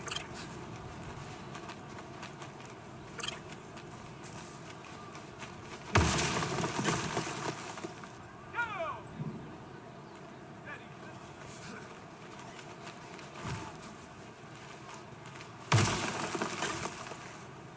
Come on. Set.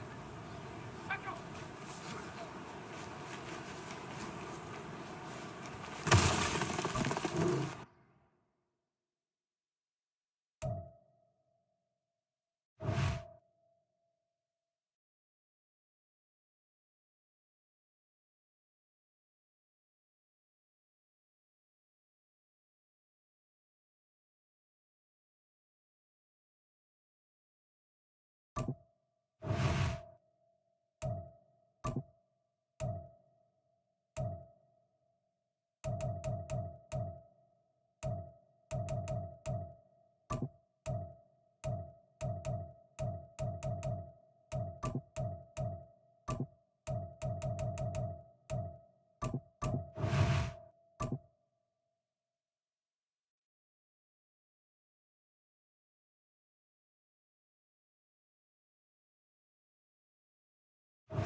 The NFL playoffs are here, and this matchup on Wild Card Weekend is brought to you by EA Sports. It's the Cards and the 49ers, and it's coming up next.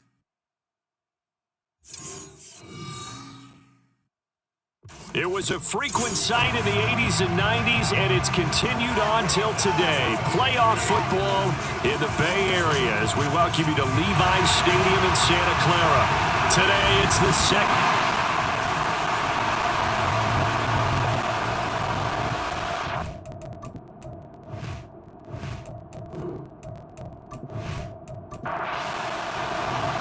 Second of 3 games here on this Sunday. We continue with Super Wild Card Weekend here on EA Sports. From a couple yards deep, he'll bring it out of the end zone. And no chance to get away as they'll get him down at about the 17-yard line. So out come the Cardinals now for their opening drive. And a glance here at their quarterback standing 6'3". And as we continually grade players, especially quarterbacks, how about this young man? Second year in the NFL, guided his team into the playoffs, and now he wants to show the world that they should buy in on him because he wants to evolve from that young quarterback to that true team leader that takes his team deep in the playoffs. And now a throw on first down there, but it's incomplete. No surprise at all. They're looking for the big man early in this one. The only surprise for them, he couldn't hang on to the pass.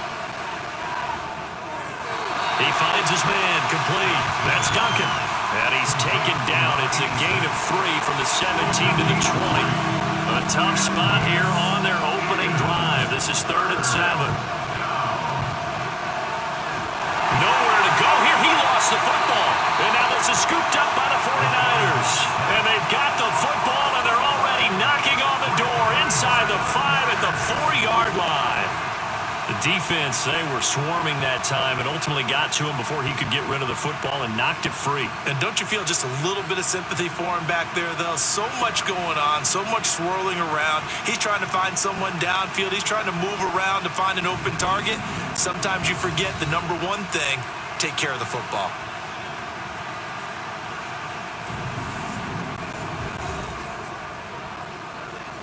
So 1st and goal and an opportunity for our first points in this wild card game.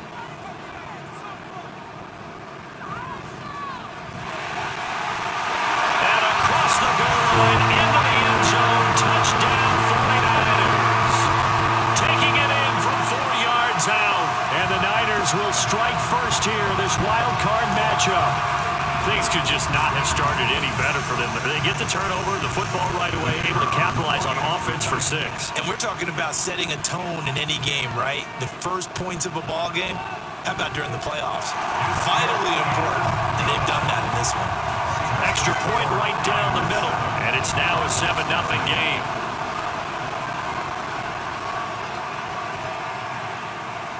From a yard or 2 deep, here comes a return.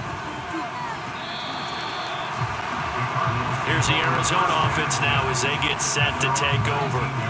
And you know, listen, there's 2 ways to get the number 7 seed. You can back into it or you can charge your way into it and seize it. But ultimately, once you're here, you can throw that out the window. You've got to come to play. Yeah, you just think of that phrase, any given Sunday or Saturday as the case may be. And even though this is a 2 versus 7 matchup, don't think for 1 second that this game's going to be a pushover. Anything can happen once the playoffs begin. Good running right there, and this is a man who was a 1,000-yard rusher in the regular season, so you know he's going to get his chances, and he picks up nice yardage on that one. On first down, they go right back to Hunt, and he'll muscle his way up to the 43 for a pickup of right around 5. Solid running there. And, CD, we hear so much about what it takes to win in the playoffs. Most people like to include having a strong running game in their assessment. And with this man in the backfield, this group has a strong running game without a doubt. Oh, I absolutely agree with you there because in terms of yardage, he's a top 5 running back in the league. And in terms of impact on a game, not many better than him. And when they're flowing and he's carrying the ball consistently, they're tough to beat. Pass taken in by his big tight end. And this will move the chains again as the tackle's going to be made at the 49ers 35. That's a 3rd down conversion of 24 yards there. Nice play. And I feel a little bit like a traitor as a former defender because that big man did not want to go down and refused to go down. If you're a defender and you don't get the right angle on a big tight end like him, He can run right through you like you're not even there, and he did a lot of that on that play. That boy showing how tough he can be to bring down, just fighting his way forward to pick up 7 yards. Here's 2nd and 3.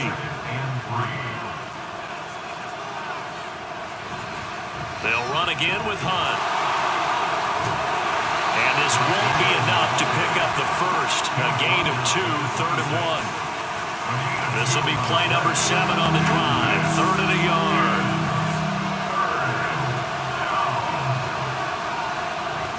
They'll try to run for the first down with Hunt. And he's able to motor his way down to the 16-yard line. 40 yards rushing for him now on just 6 carries to this point. Well, when you're a road team in the playoffs, when you're a wild card, what's the one thing you need to be able to do to stay in football games? Run the football. And that's an excellent job right there of identifying where to go and picking up good yardage. He's down inside the 10 to the 8. And it comes on a gain of 8. Ball on the 8, 2nd and 2. Now they'll switch it up here and look to throw. Now a quick throw there, but it's going to be incomplete. Not sure what happened out there, but it looked like the timing was a little off on that throw. Well, you know I'm a defender, so what am I going to say? Great defense. Darn right. They did something to disrupt that timing.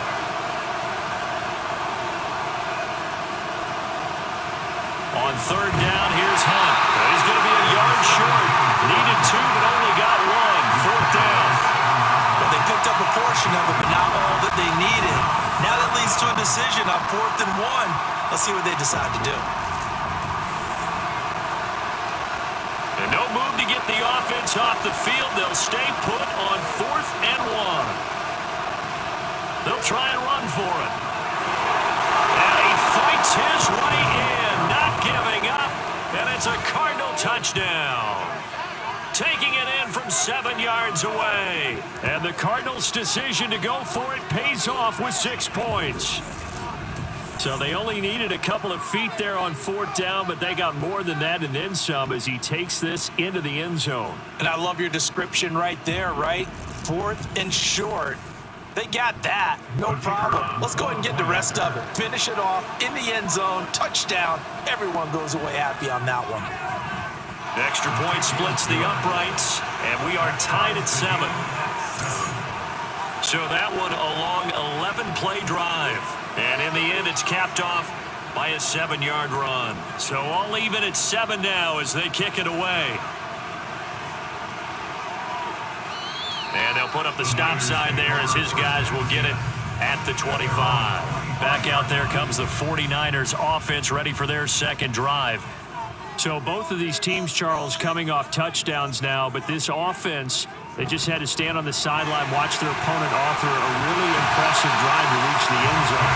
Yeah, I think you're not telling yourself the truth if you don't think there's some one-upsmanship going on right now, because they just had their touchdown answered by a drive of double-digit plays that also found the end zone. Now, they want to do something even more impressive to answer that one. And the result here, a pickup of 8. Leaves him with 2 to go on 2nd down. Well, you often say that sort of opens the playbook now, 2nd and short. What do you think, early shot here? I like where you're going. Obviously, we've been together for a while because you know me. I want to take that shot early and loosen things up. And he'll be brought down at the 48-yard line. So on the other side of the field now, it's 1st and 10 as they've got things rolling on this drive. They'll keep it on the ground. Jordan, and he is met in his tracks behind the line of scrimmage. A loss of a full 3 yards, and now it's 2nd down. That was well played there defensively. 2 tight ends in the formation, which essentially gave them 7 blockers up front. Hard to imagine with all that size and beef that they could let a tackler through, but that's exactly what happened. A loss resulted. And just 1 yard here from the 49 to the 50. The Cards going nickel. An extra defensive back out there now on 3rd down. From the midfield stripe, they'll look to throw. And that is incomplete. That was well played, but that was also an example of a corner who understands his coverage, realized he had support behind him, and could be a little more aggressive in the shorter zone, and did exactly that, knocking that pass away. And this one hits at the 1, continues on into the end zone for a touchback. Arizona getting ready to go as they take the field. Well, certainly they'd rather have the scenario they had last time out, Charles. Remember, they had the short field. They took it in the end zone. Now this is going to have to be a longer, more sustained drive if they want to get points. Yeah, a little bit more of a quick strike opportunity last time by where they were on the field, and you're exactly right about that. But now, backed up a little bit. What's that old expression we love to use? Time to matriculate the ball down the field and try and do it again. They'll run with Hunt on second down. And he will lose yardage on the play. Back at his own 19-yard line. That's a big loss of 3, and it brings up third down. Backed up here. Tough spot. Needing 11 yards to pick up the first. On third down, Alexander. And the throw there going to be incomplete. How about some applause for the defense there? They forced him to throw that one into coverage, and just like that, they're staring at a fourth down. Well done. Here comes the Cardinals punter now, as he's on a punt for the first time this afternoon. Tate on the return. So a good punt, but a solid 12-yard return. And the Niners will go on offense, 1st and 10. Now this offense back out and set to go for their next drive.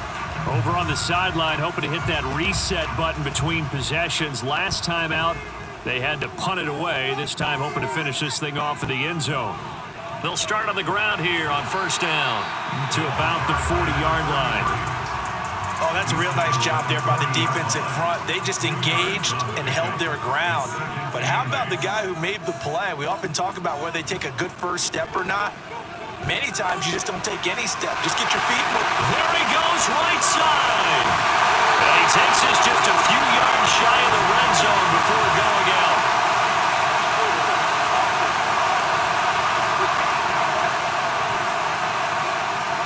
They'll come up now on a 2nd and long after the hold. Thompson now. It's a short one here, complete to the tight end. And he gets this to the 35. Good for a gain of 5. Let's not quibble about the gain there on 2nd down. That was a positive play because that was a take-what-you-can-get situation. Got out to the tight end. Now it gives them a much better opportunity to convert on 3rd down. Now throwing on 3rd down there, but he cannot connect.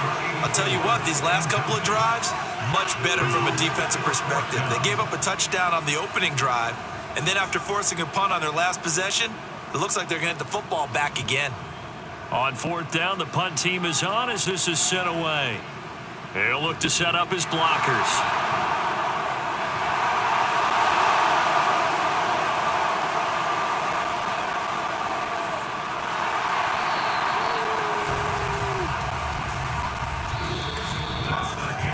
These two teams all tied after 1.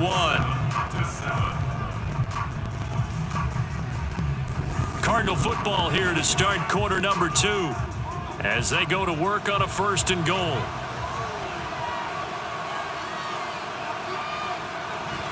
Hunt. That's going to go as a loss of 1 on 1st down.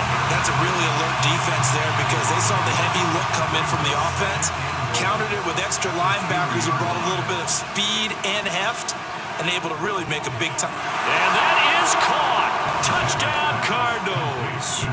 A 2-yard touchdown grab. And the Cardinals have taken the lead. There was no going through the progressions on that touchdown pass. Yeah, nor was it necessary. His receiver won that route early, presented himself, no reason to wait. Go ahead and put it on him and score a touchdown. The call is to go for 1 and kick the extra point. And he's got it. It's now a 14-7 ball game. They had the short field, and they made quick work of it. Just 2 plays to get into the end zone. The Cardinals set now to kick this one away, and off we go.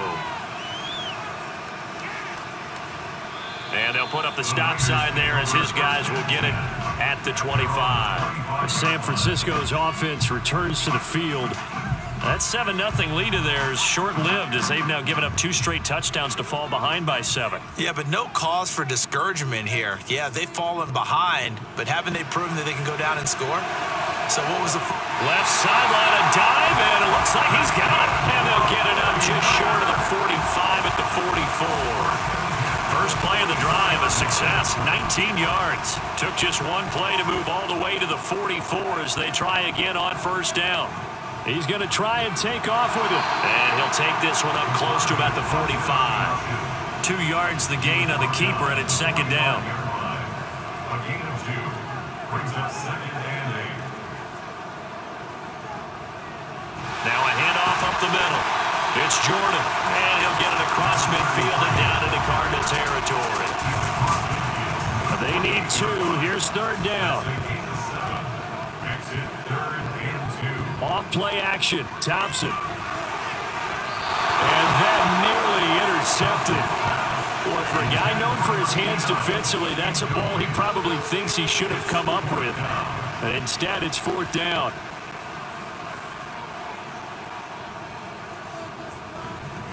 They'll try and run for it. And he's got the first before he's brought down at the 39-yard line. Give them credit. They knew what they wanted to dial up on fourth. They executed it for 9 yards, and the offense stays out there.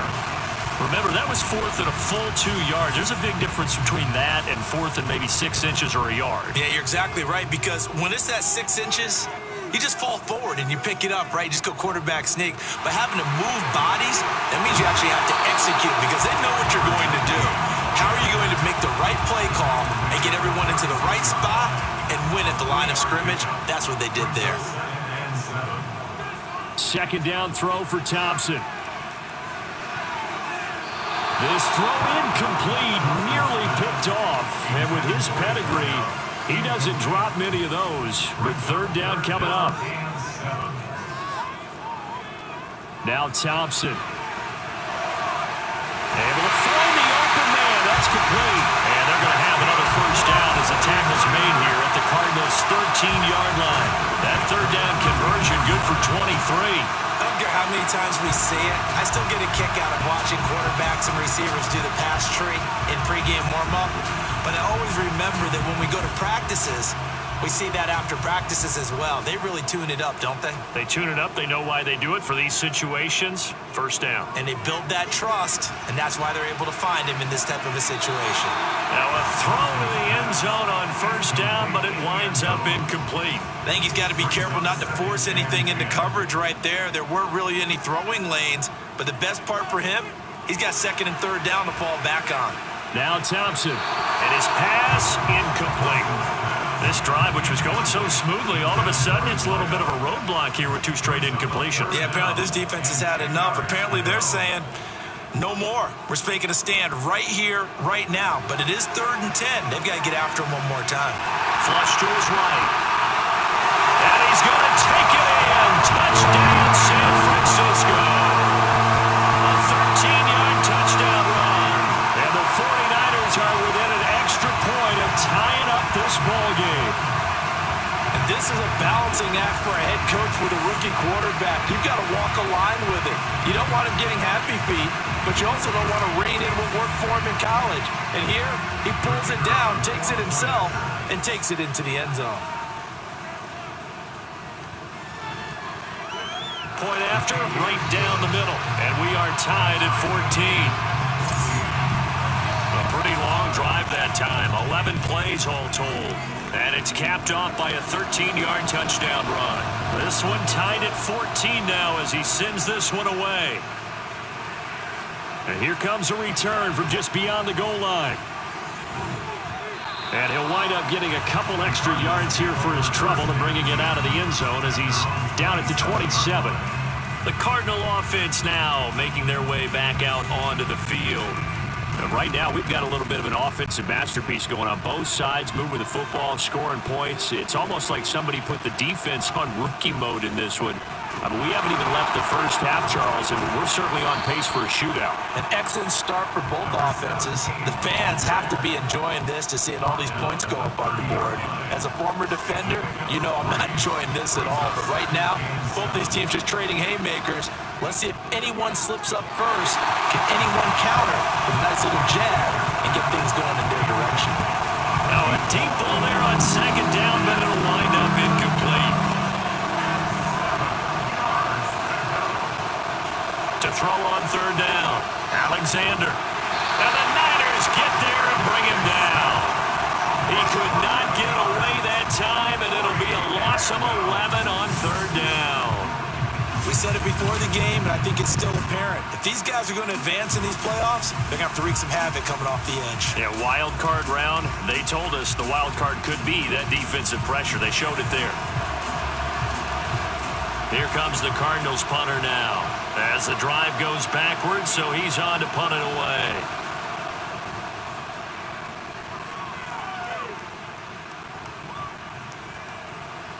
"47-yard punt, a return of 4. And they will take over 1st and 10.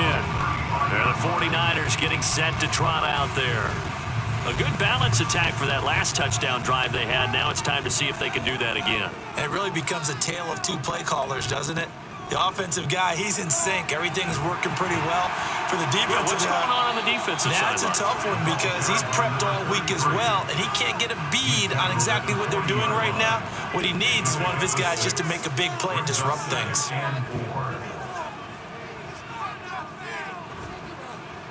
On second down, it's Jordan, and that play went nowhere. Losing yardage. It'll be back at the 36. That's going to go down as a loss of 5, and it brings up third down.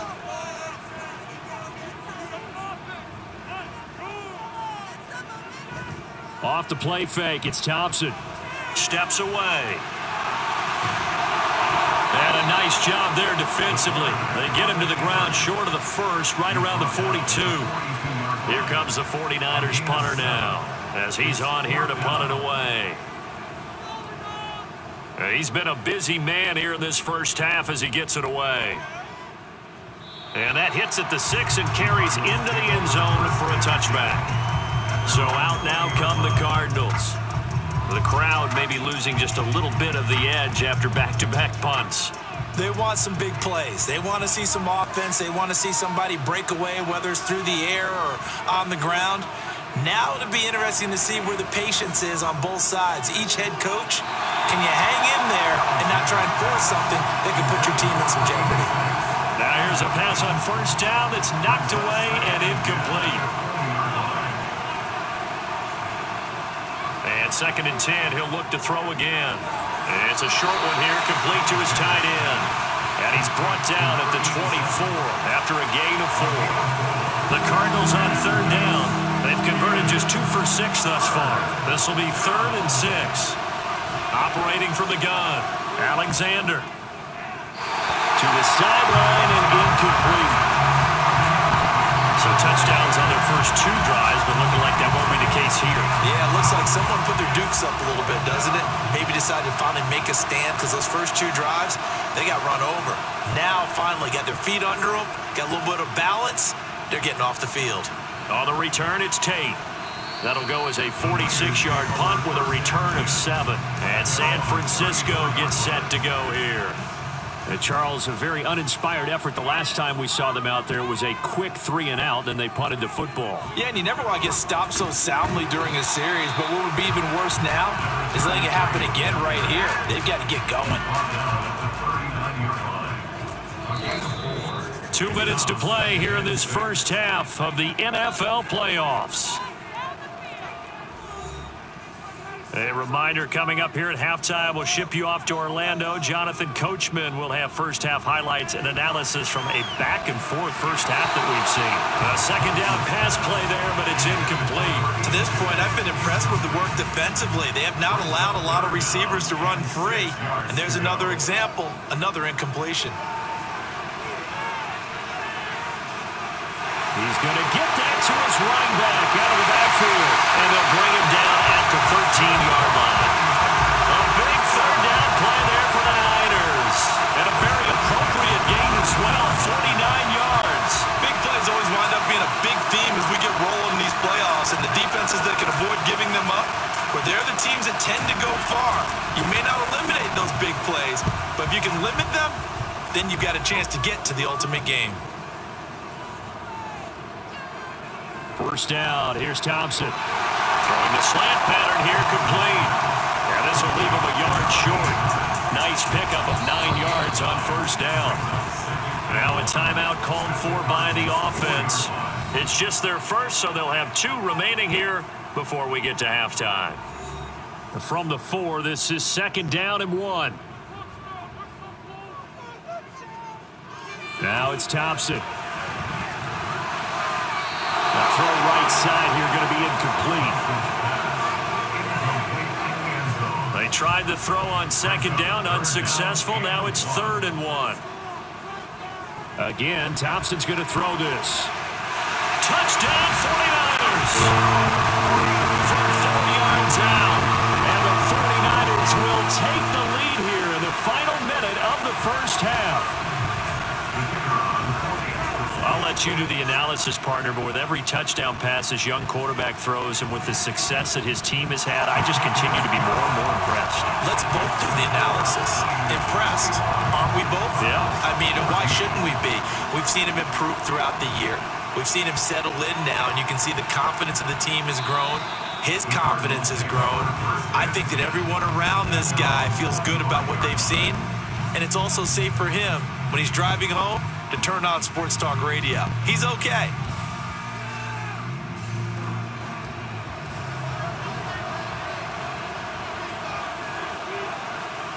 Throwing to start the drive. Alexander. His throw incomplete.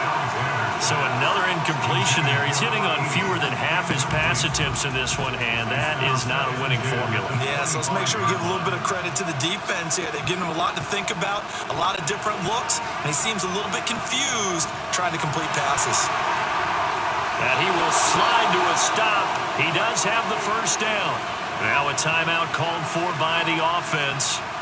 On first down, Alexander. And that's off the mark, incomplete. It certainly didn't appear that that's where he wanted to go with the ball initially, so he tried to get something out of it by dumping it off to his running back unsuccessfully. Off the play fake, Alexander. And that will be incomplete. Tried to dial up the long one way out there, but it'll be 3rd down.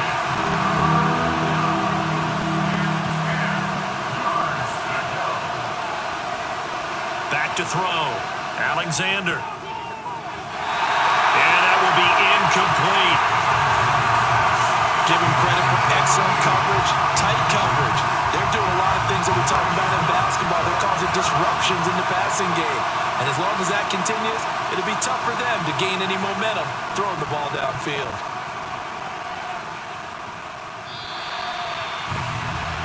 The Niners ready to go on offense for the final time in this first half. And with a 7-point lead, they'll likely look to take this to the locker room and not really press the issue.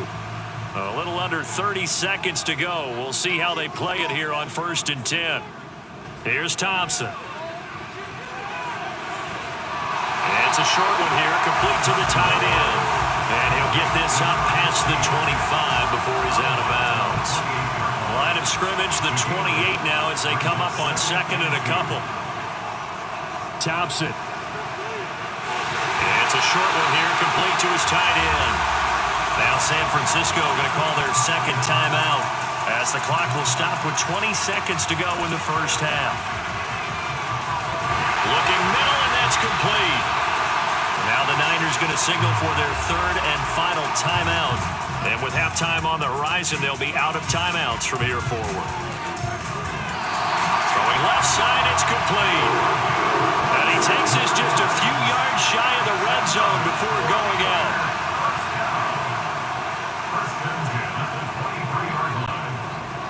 And his kick is good. And the lead works its way up to 10, 24-14. So a capper there to a pretty good first half. And I love the way that they put a chokehold on the clock and pretty much drained everything before they put the field goal on the board as they headed into the half. And just shutting him off there. And he had no room to run as he's tackled down inside the 20.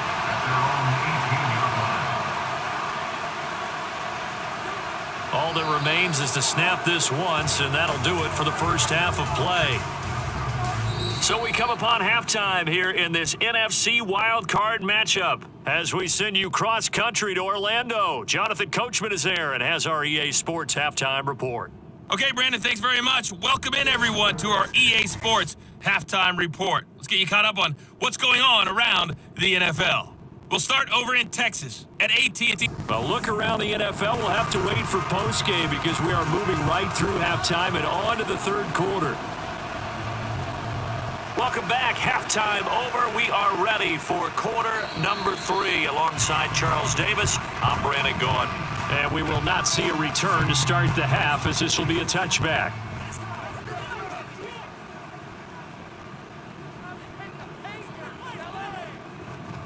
They'll start this drive out on the ground. He'll be dropped after a gain of about 6 across the 30 to the 31. If you're in the offensive huddle, you're smiling after that play because you've certainly got them guessing now. Second and short, could they just hand it off for another big gain? Or did they take advantage of this spot to take a big shot downfield? A throw over the middle, taken in. 9 yards to pick up there, and it's a first down.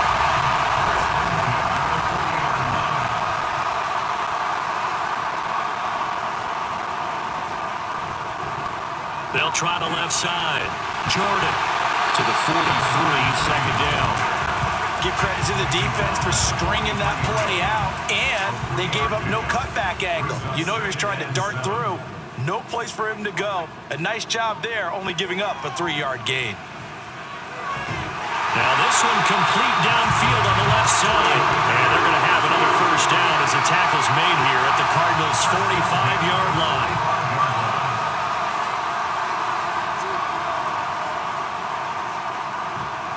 Up the middle they go.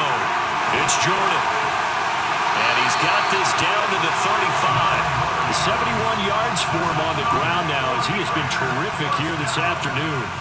And in a situation like this, you're in the second half with the lead, trying to get to the division round. They're going to let him do his thing on the ground, and that's a great run there to pick up a first down. They will get 4 yards here on the first down run, and that'll make it 2nd and 6. From the 31, here's 2nd and 6.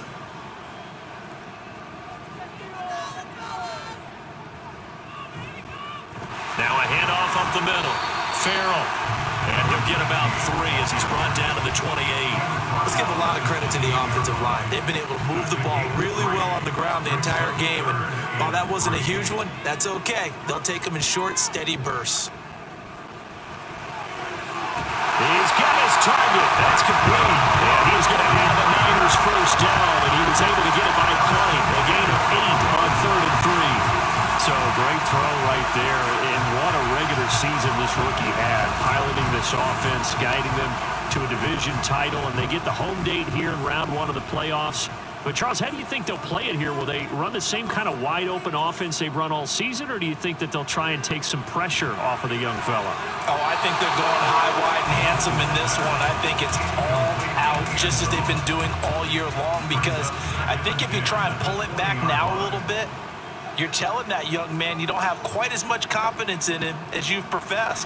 So go ahead and continue to run your offense. Do the things that got you here.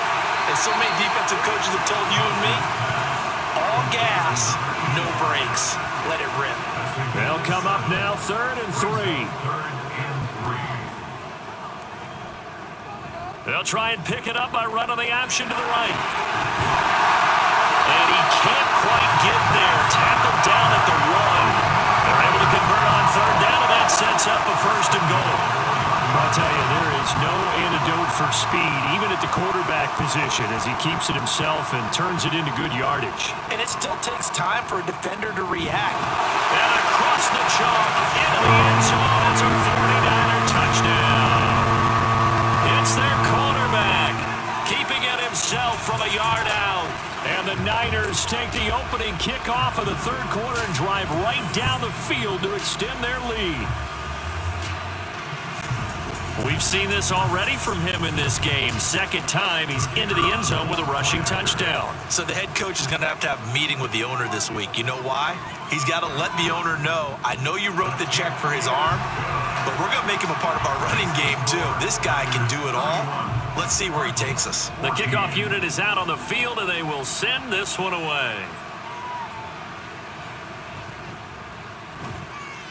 And some good special teams coverage as they bring him down just outside of the 15. The Cardinals offense now ready to get their first opportunity here in the second half. On 1st and 10, Alexander. And that throw behind his man, he missed him, incomplete. All right, help me out here a little bit, partner, because what I'm seeing is a passing game that's just struggled to complete anything. No rhythm, no timing. Seems like every pass is also contested well, so give some credit to the defense. And this time he's got the hook up. It's complete. They get 6. That'll leave them with 3rd and 4.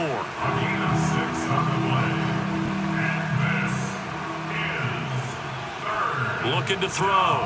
Alexander. And a quick throw there is incomplete. Looks like another empty possession offensively. And you're at that point in the game where you can't afford too many more of these. So this is going to require some heavy thinking on the sideline to figure out what they can do to crack this defense.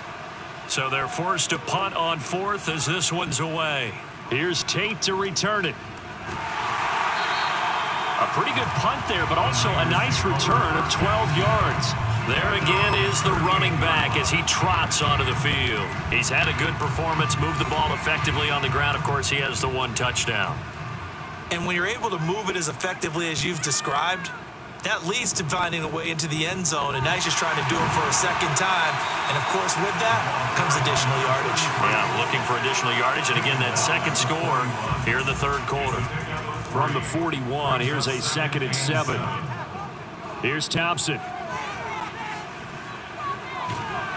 It's a short one here, complete to the tight end. A 1-yard gain there following the 3-yard pickup on 1st down. Here's 3rd and 6. Thompson going to throw it. Quick hitter here, it's complete. And he is going to have the 49ers first down as they're able to get the 3rd down conversion. And that's one of those where it feels like backyard football in a sense. You say, forget about the route. Just run to the open spot in the middle of the field, and I'll find you. Good throw, good concentration on the catch, and they pick up the first down. And able to steer clear of that first tackler as he works his way forward for about 4. 2nd and 6. It's now 2nd and 6. They'll keep it on the ground. Jordan. And he'll get this down only to about the 46. Call it a gain of a couple, and that's going to leave him with a 3rd and about 5. It's a gain of 2.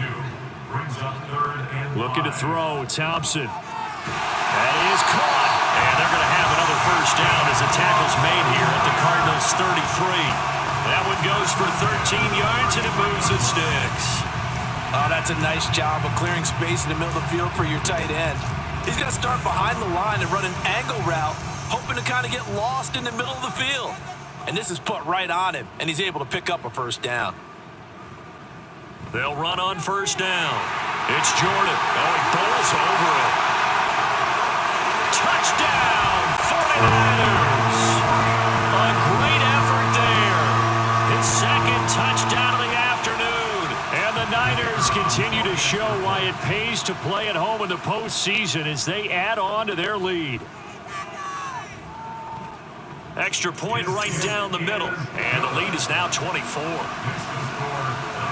So that drives 7 plays in length, and a long run there in the end to top it off. And able to get this across the 20, but not much further as he's dropped it to 23-yard line. Arizona's offense back out and ready to go.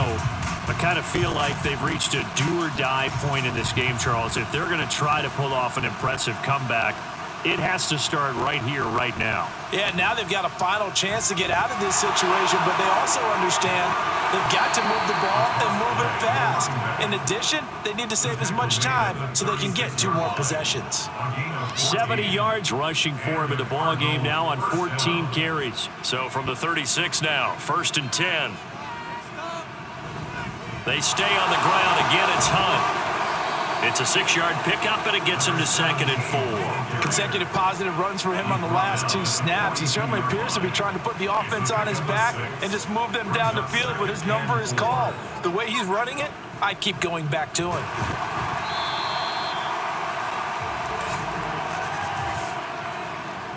Holding offense.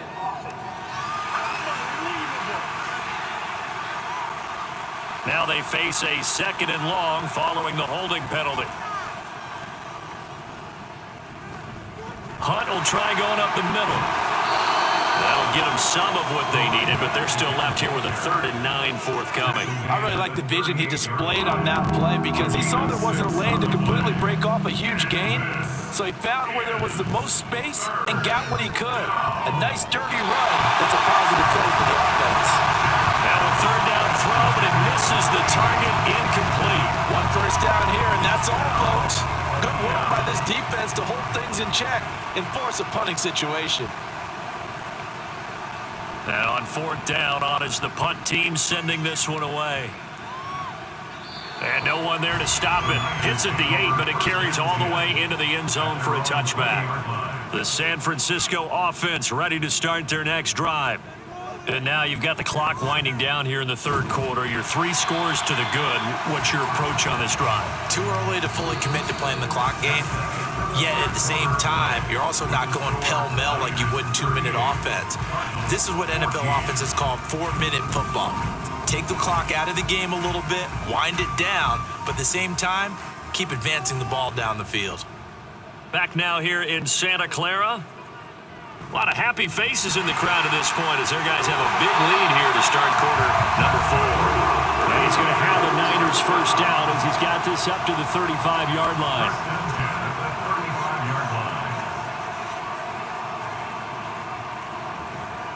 They'll keep it on the ground. Jordan. And for one of the few times here today, this run's not going to go anywhere. Now it's 2nd and 10. Gain on the play. 2nd and 10 at the 35-yard line. Now an option play, and he'll keep it. And he probably should have given that one off as he's going to get hit and taken down behind the line. Chalk that up as a 4-yard loss, and now it's 3rd down. Up the middle they go. It's Jordan. No gain there on the play, and that's going to leave him with a 4th down.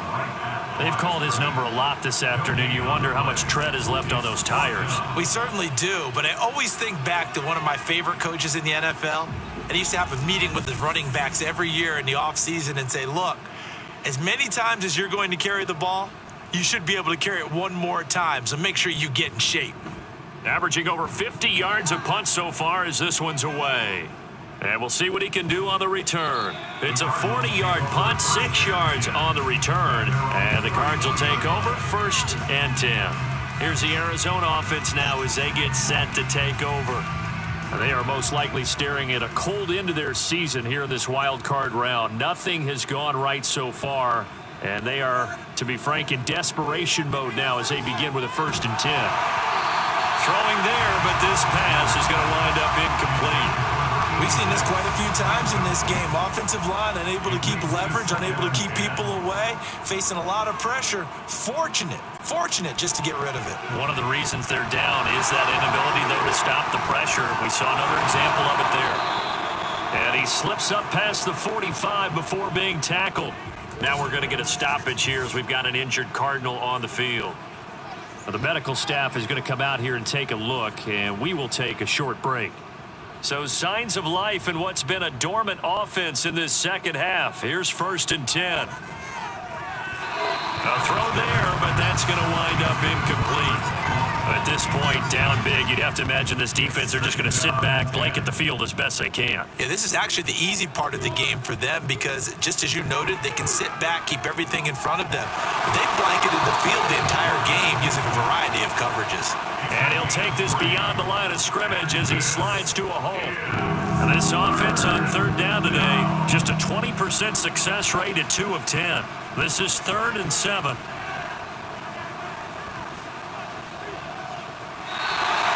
This is going to be incomplete. Well, how about the coverage we just saw break out on third down? Dime defense, blanketed the field with extra defensive backs and speed, unable to find an open hole to complete that pass. Got to try it here. He's back to throw. Pass to the sideline and pulled in. And he's going to be out of bounds, but not before he takes it inside the 40. No reason not to try it there, and they do indeed convert on 4th. 4th down, trailing in the 4th quarter. They felt compelled to go for it, and they got it. Well, I'd look down at my play sheet, and what I would find, plays that have been successful throughout the game that have worked at the distance you need, and that's exactly what they got done. Throwing on 1st down. Alexander, he finds his man, complete. That's Duncan. And he'll be brought down on the 30-yard line after a gain of 6. You got the big lead defensively. Willing to give him that underneath stuff, right? And this is why you work on your tackling. Tackle them after the catch, inbounds, keep the clock running. Just go ahead and bleed the game out that way. And it's a short one here, complete to his tight end. A gain of 5, good enough for the 1st down. First down, Cardinals. Handoff up the middle, Hunt. And he can only manage to get a couple. 2nd and 8 coming up.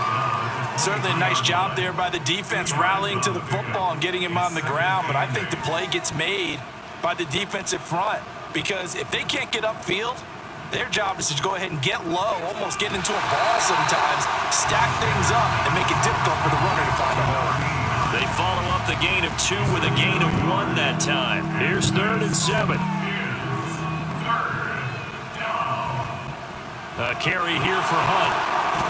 And they're knocking on the door now as a good run there. Going to take this to about the 10-yard line. 97 yards rushing for him now as he has been tremendous all day long. Well, sometimes, Brandon, there's just not a secret to how things get done. He's been running well all game long, and they continue to rely on him in this key situation. They told us they were going to rely on him. They have. He comes through there, a big 3rd down conversion. And running room hard to come by here. He gets it down to the 8. Give him 2 yards on that one. 2nd and goal now.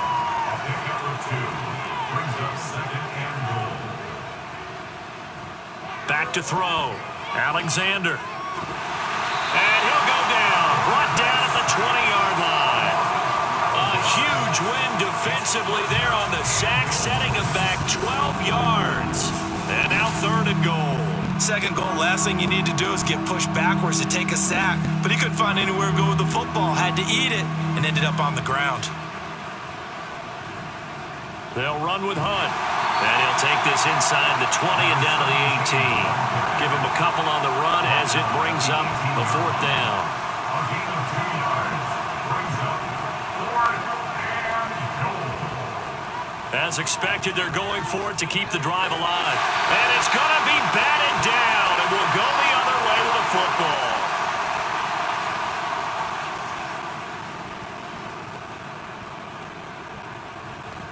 They'll start on the ground here on 1st down.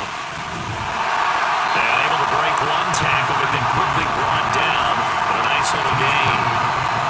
Well, Parker, I know this type of running back.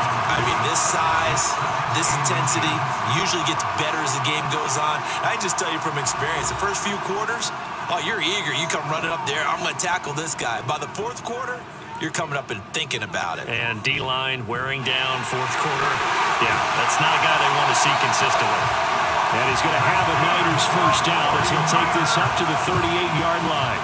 I've got an idea. Let's skip racing to the airport at the end of this game. Let's go to the post-game press conference. I have a feeling that the quarterback of this winning team is going to be giving a whole lot of credit to the running game and the offensive line. Yeah, I was just going to say the offensive line, yes. carrying the ball has been key, but those guys up front, they've made a lot of space. A solid run on first down. Gain of 7 leaves him with a 2nd and 3. Brings up 2nd and 3.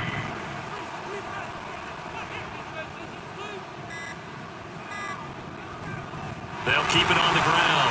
Jordan, and he'll get it out to midfield. Let's say, they'll spot it right at midfield at the 50. First and 10 at the 50-yard line. Hey, let's make some good calls, offense.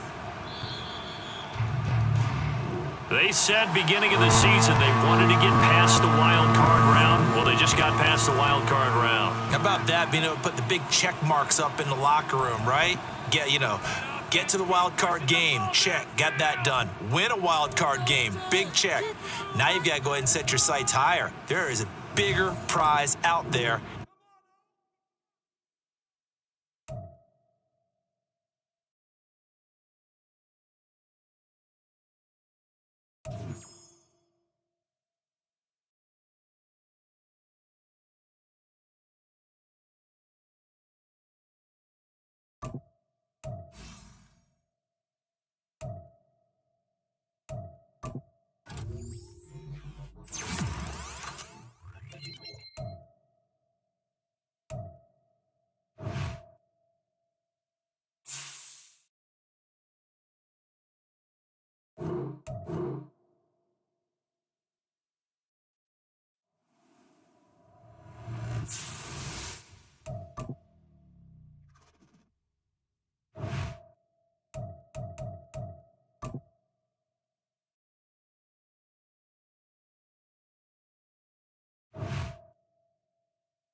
Let's go now.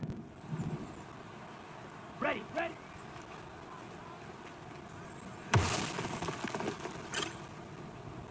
Here we go. Set.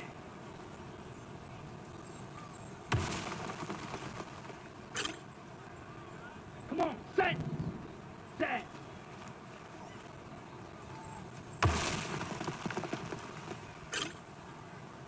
Set. Ready, go.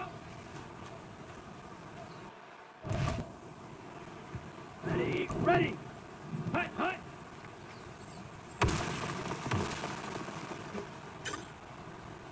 Ready, set. Hut.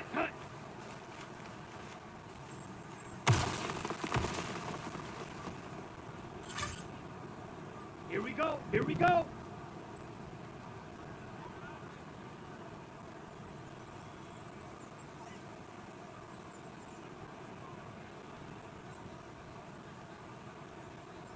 Set, hut.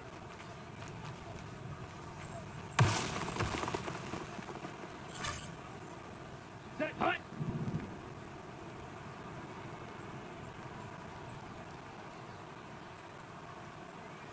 Hut.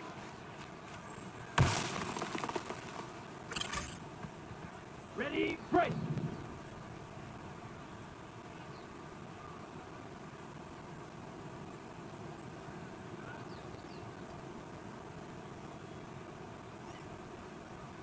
Set, go.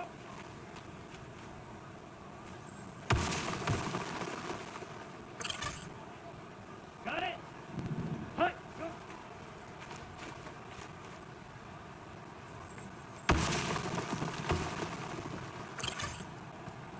Down. Ready.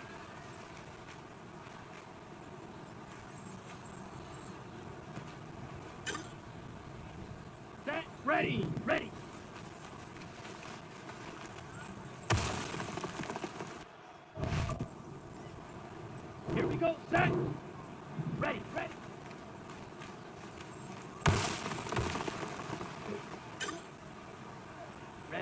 ready.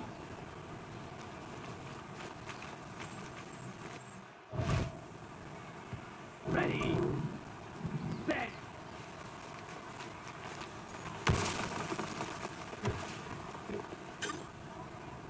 On the ready, set. Let's go. Ready, go.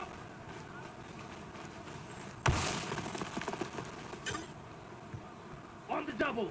Hut, hut.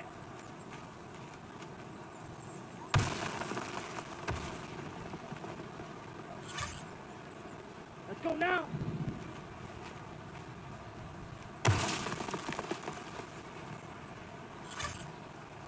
On the set. Hut, hut.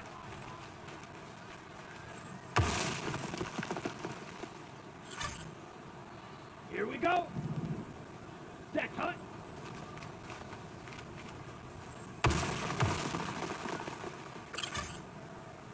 Come on, set. Hut.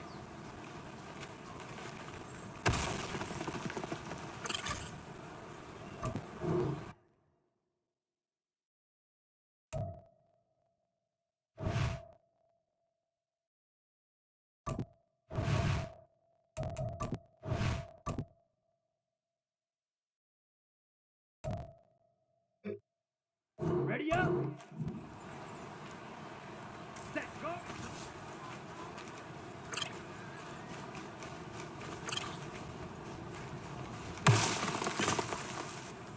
Set. Ready.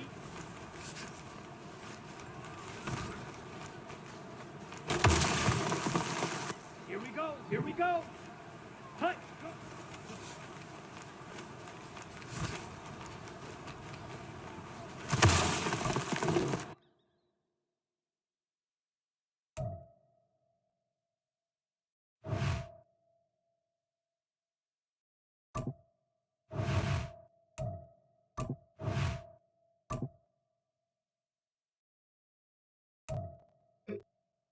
Set, hut.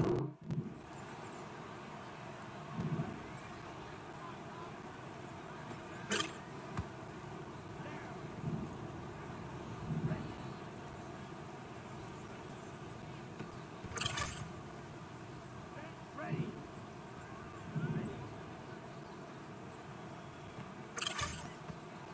Here we go. Set. Ready.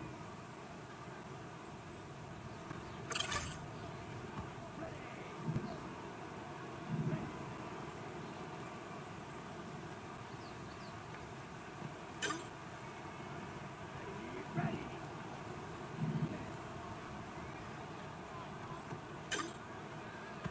Ready.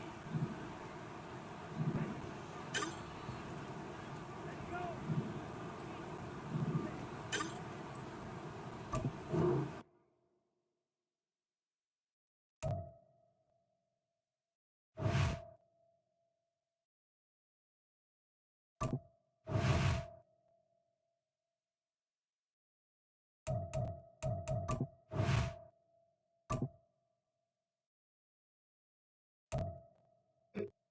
Let's go now.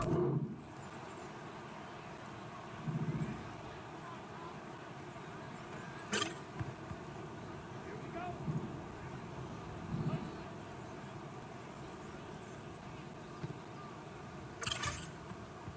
Okay, ready?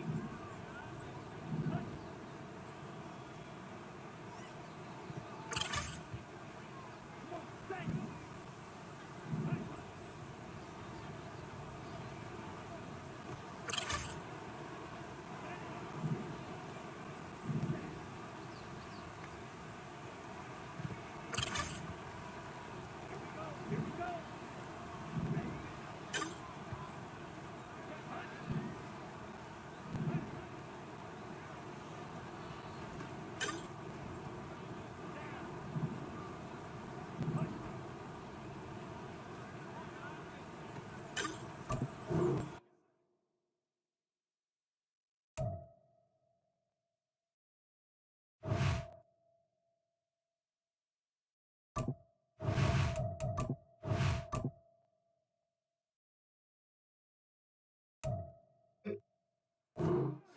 Ready.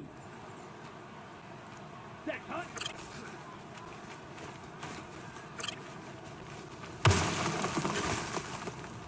Ready. Ready, go.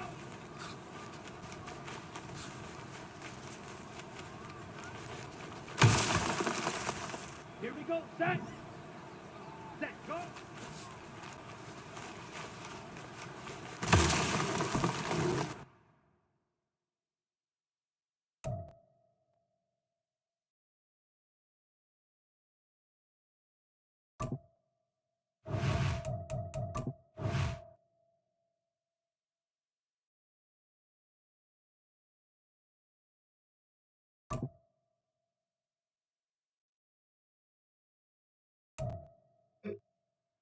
Ready, ready.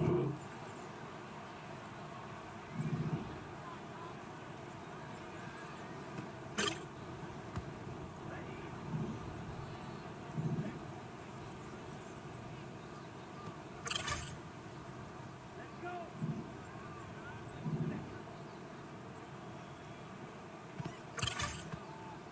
Let's go now.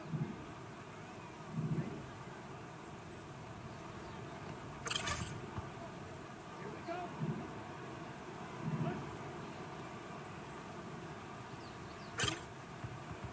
Come on, set.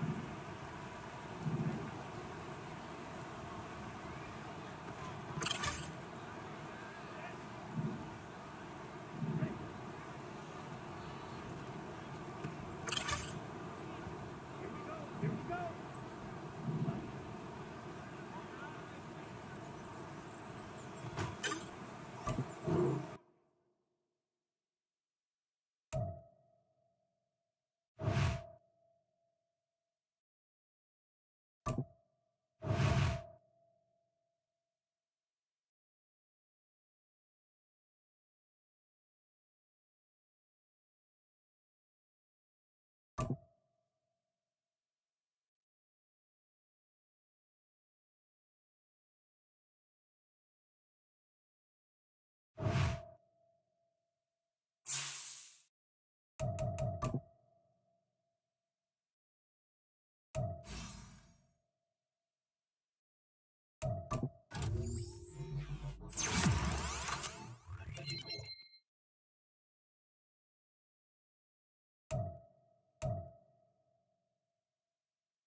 It's week 12 of the National Football League.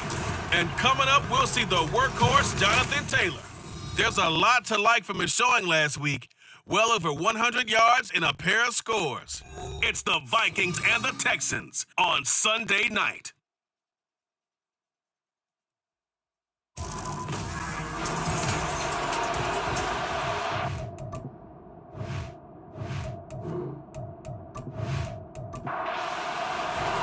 The final playoff push is upon us. It's week 12 of the NFL season, and we're underway on EA Sports. No run back here on the opening kickoff as we'll start at the 25. So out come the Texans for their opening drive.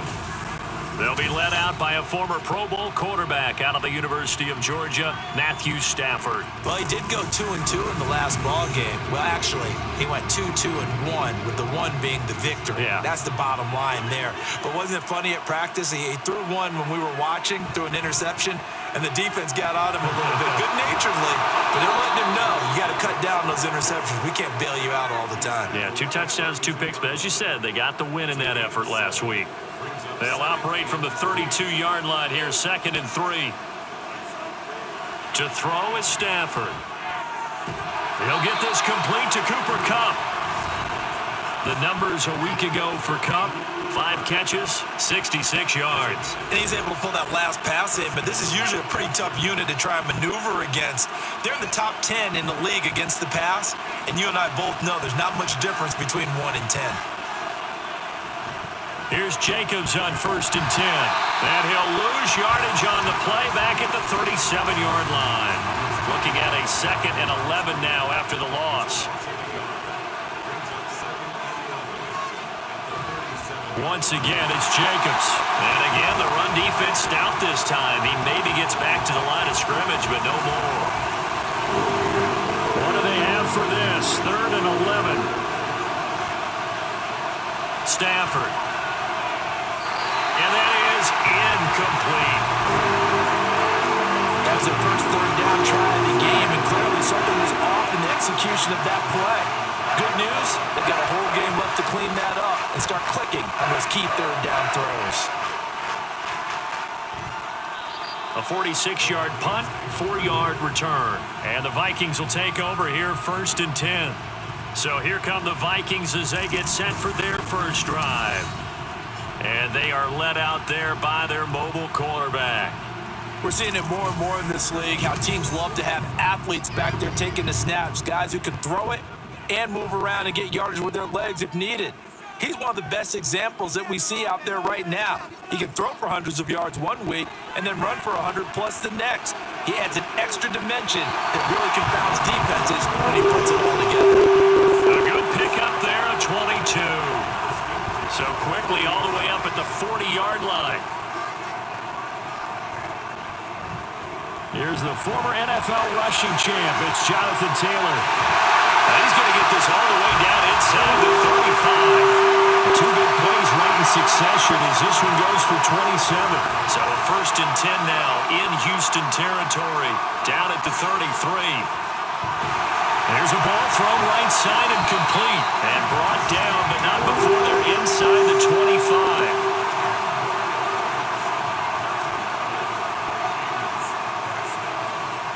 On 1st down, Thompson-Robinson. And this is incomplete. Oh, he had 6 points right in his hands, but could not hang on. Here's 2nd and 10. Thompson-Robinson off of play action. Toward the sideline, and look at that catch. Dragging the toes, and that's going to be a 1st down. Well done. And the play goes for 19 yards. Gives them a new set of downs. Well, no question, this is exactly how they wanted to start this football game. And nice pass there. And now they're set up beautifully, Charles, to finish this off with a touchdown. Yeah, but they've still got to finish it off, partner, and that means they've got to execute at this stage of the field. Touchdown, Vikings! Chris Watkins, his 2nd touchdown on the season. And the Vikings will claim the early lead as they're on the board first here tonight. Tucker able to connect on the extra point, and that makes the score 7-0. Tucker now to kick it away following the touchdown. From a couple yards deep, he'll bring it out of the end zone. And he's up past the 20 to the 22-yard line. So now we get set to see Houston for their 2nd drive of the ball game. Defense got the better of them last series, forcing a punt. See if they make a few changes in the game plan here and try to get points out of this drive. 1st and 10. They'll begin on the ground with Jacobs.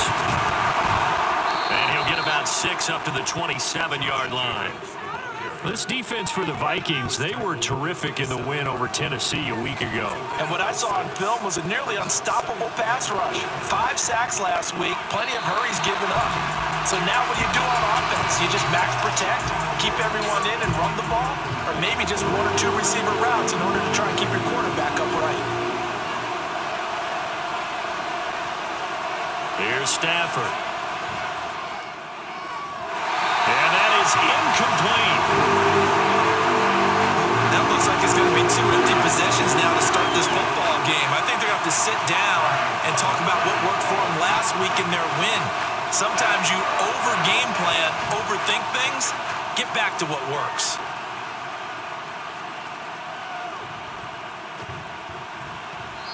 .44-yard punt, return of 9. And it will be Vikings ball, 1st and 10. Here comes Jonathan Taylor and his teammates. And he's sure looking like a lock for a 1,000-yard season. Don't know if he's going to get it in this game, but he'd probably like to just to get past that point. Yeah, and if he doesn't, as you noted, there's still time, still opportunity. There's still more games to be played. So, yeah, it's not a lock, but barring injury, it certainly looks like he's going to get there. And what an accomplishment that is. Anytime you get over 1,000 yards, you're celebrated in the NFL. It's been quite a season. Still a couple chapters left in that book, though. Ball at the 40 here for 2nd and 5. They run once more with Taylor. A beautiful fake. And they're well past midfield, just a yard or 2 shy of the 40. 49 yards rushing for him now on just his first 3 carries. 1st and 10, Taylor now. And very little there. He might have gotten a yard. Yeah, I think he got a yard to the 41. 2nd and 9. From the gun, it's Thompson Robinson. Got his man complete over the middle. That's Rice. And just 3 yards on the catch there. He couldn't get away. And now 3rd down and 6 to go. Thompson Robinson now. And he will slide to a stop. He does have the 1st down. That gain of 9 buys them a new set of downs. Certainly not a positive sign if you're the D coordinator and you see your guys give up that space so early in the game. 3rd down, that's when the clamps are supposed to come out, but his ability to create things with his legs makes things difficult. This is Fant on the short completion, and he'll be out of bounds, able to get it down to the 25 there. Now a 2nd and 6. 4 yards on the pickup. 2nd and 6. Thompson Robinson. Over the middle, he's got Watkins. They get him to the ground right on the cusp of the red zone after a pickup of 5 or 6. This will be the 8th play of the drive, and it's 3rd and inches. They'll try and run for the 1st with Taylor. And they'll bring him down at the 18-yard line. Got what he needed for the 1st down with a gain of 2. And Brandon, you know that expression? He just does what he does. It sounds trite, doesn't it? But in this case, it's perfectly apt. This is one of the better runners in the NFL. And all he does is just find avenues, find ways to pick up key 1st downs and big runs. Throwing on 1st down, but this one winds up to be incomplete. 2nd and 10. Brings up 2nd and 10. They give to Taylor out of the gun. And they'll get him down right around the 16. They do get a couple, but they'll be left staring at a 3rd and 8 coming up. After 1, 7-0 on EA Sports. 2nd quarter now from Minnesota. It's the Vikings in possession of the football. In search of 8 yards on 3rd down. They've already converted 2 of these on this drive, 2 for 2. Thompson Robinson now. Working the middle of the field, and he's got a man complete. And the Vikings are going to have 1st and goal as they try to finish off this drive with 6 points. And in a lot of ways, that catch is expected. Red zone presence, and that one was realized there. You've got to find your tight end in that situation. So another 3rd down conversion, and now they've got a 1st and goal. To throw is DTR. To the goal line, but it's incomplete. Down near the goal line, things really get physical. You're always anticipating a running play, but when they do throw it, things happen quickly. A little bit of a bang-bang play there that falls incomplete. Taylor going to be stopped before he can get moving forward as he'll lose a couple back to the 5-yard line. It'll go down as a 2-yard loss, and it brings up a 3rd down.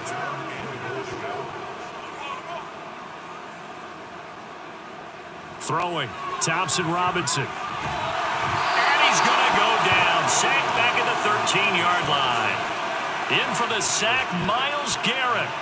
The competition comes up in so many different ways. And right now, this unit, their competition is who's going to get to the quarterback the most times. Had about 5 sacks last week, and we just saw their first one of this game. Tucker's kick is good. So another scoring drive there, Charles, in an early 2-score lead. You'd like the 6 there, partner, but you'll take the 3, and I think they have to be happy about the way they moved the ball in these first 2 drives. They have to feel good about their opportunities the rest of the game. This taken in right around the goal line. And he won't quite make it to the 25. And the football going back over now to the Houston Texans. They've shown precious little here offensively thus far as they try again with a first down now.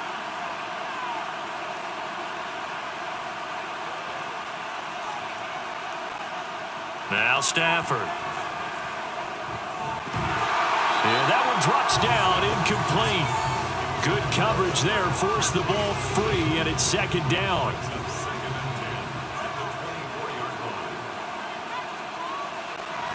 This to Jacobs on the toss right. And he still has yet to get on track in this first half as they're going to stop him behind the line. They'll wind up losing 3. And now it's third down.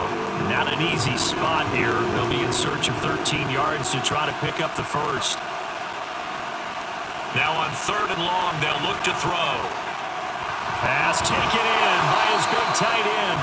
And he'll be taken down, but not before they work it across midfield. A big play there as they get the conversion on 3rd and 13. Let's just call it as we just saw it right there, a breakdown defensively. Seems like no one went with the tight end, and no one really did.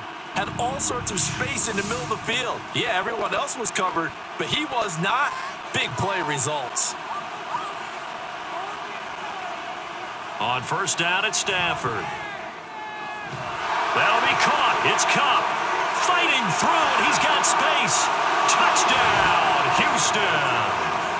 Cooper Kupp, 48 yards. And the Texans have cut it back within a score.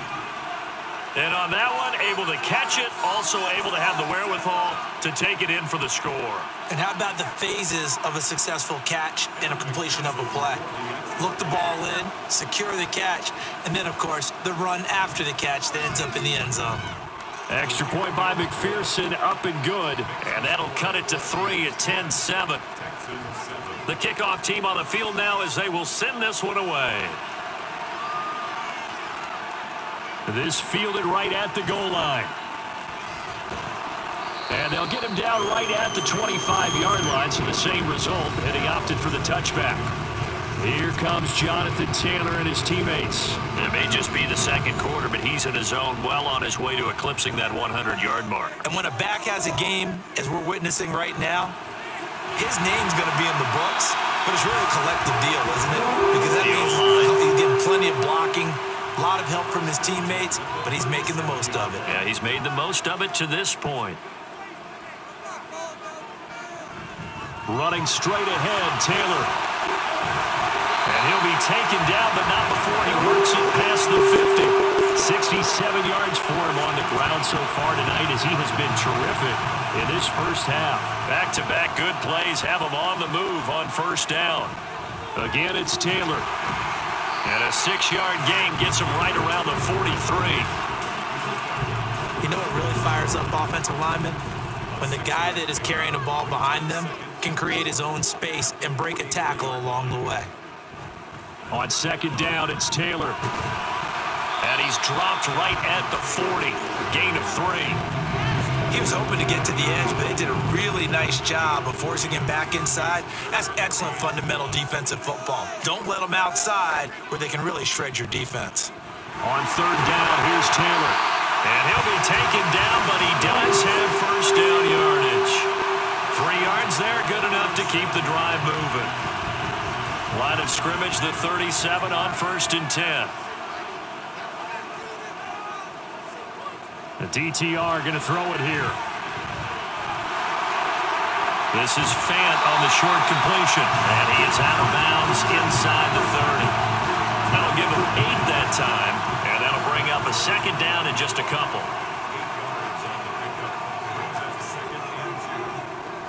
Thompson Robinson now to throw. Going right back to Fant. And he's going to be taken down with another first down as the stop's made at the Texans'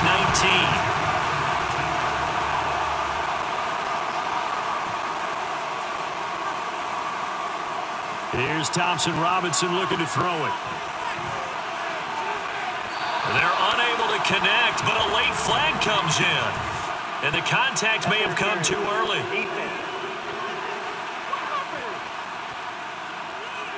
So the pass incomplete in the end zone, but the flag comes out for interference. And now you're set up right on the doorstep of the goal line. 1 yard away changes what your play calls are going to be. They'll look to run with Taylor. And he will score. Touchdown, Vikings. Jonathan Taylor with his 14th rushing touchdown on the year. And the Vikings are able to extend their lead. And the thing you have to love about Jonathan Taylor, he's a shifty speed guy most of the time when you hand him the football, but he's not coming off the field when you get down near the goal line because he's as tough and gritty as they come.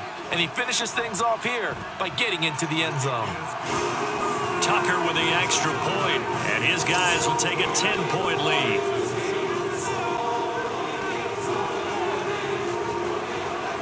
Tucker now to kick it away following the touchdown. From a yard or two deep, here comes a return. And the decision to come out of the end zone is going to cost him 5 yards as he's taken down right at the 20. Get a look at this offense led by Cooper Kupp as they make their way back onto the field. He's been good so far to this point in the second quarter. Need to get him even more involved, maybe? I would agree with that. Definitely. Yeah, it's not even a question for me. The way he's playing, he's doing a nice job. Increase things. More touches, more opportunities. Maybe that can reverse things on the scoreboard for them. We'll try to ratchet things up then maybe here in the second quarter. 2 yards the loss, 2nd and 12. I have a feeling they'll stay committed to running the football, especially on their early downs. They just haven't had a whole lot of success just yet. And we've hit the 2-minute mark in this first half of action. 2nd and 12.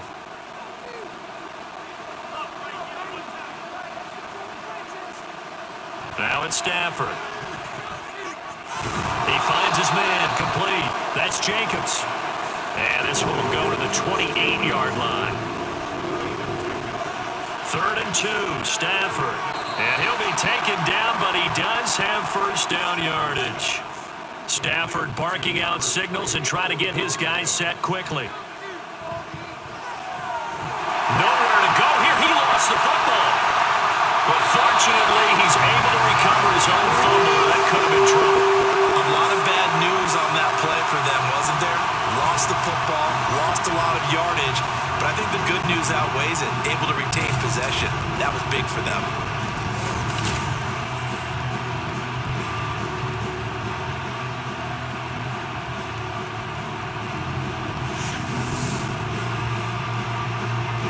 After the sack, they're staring at a challenge basically from the other side of town. It's 2nd and a country mile. A shotgun snap for Stafford. Oh, he tried to fit it in on the slant, and it's intercepted. Kyle Hamilton picks it, and they will take over with a football just outside of the 10 at the 12-yard line. An unfortunate sequence there, trying to get points before intermission, but now the interception, and their opponents have a chance to possibly pad their lead. Yeah, they had an opportunity there, and they weren't able to capitalize on it, and that's something that could come back and haunt them later. They're begging their defense now to keep them from scoring before the half ends. And now a throw on first down there, but it's incomplete. So after the incompletion on first, now 2nd and 10. Thompson Robinson throwing here. And it's caught. Touchdown! Quez Watkins with his 2nd touchdown here in this first half. And the Vikings will extend their lead in the final minute of the half.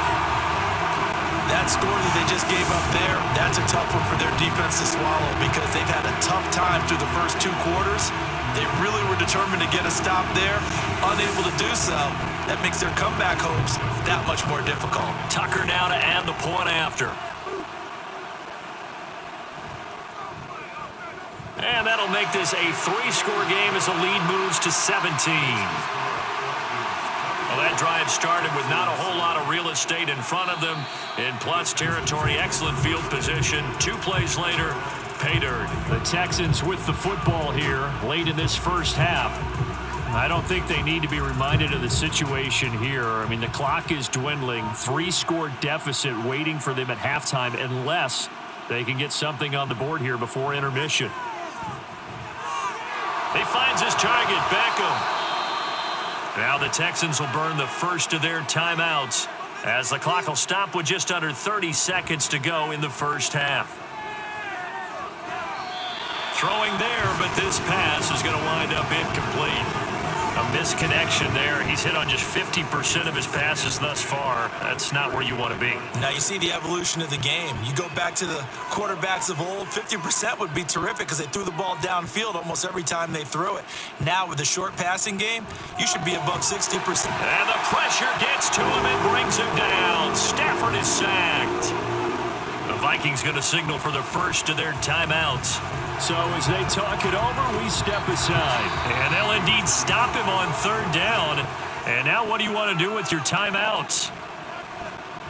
On is the punter Townsend as he gets this one away. And he was looking for the checkup bounce, didn't get it. That scoots all the way into the end zone now for a touchback. And they're just going to run it here up the middle.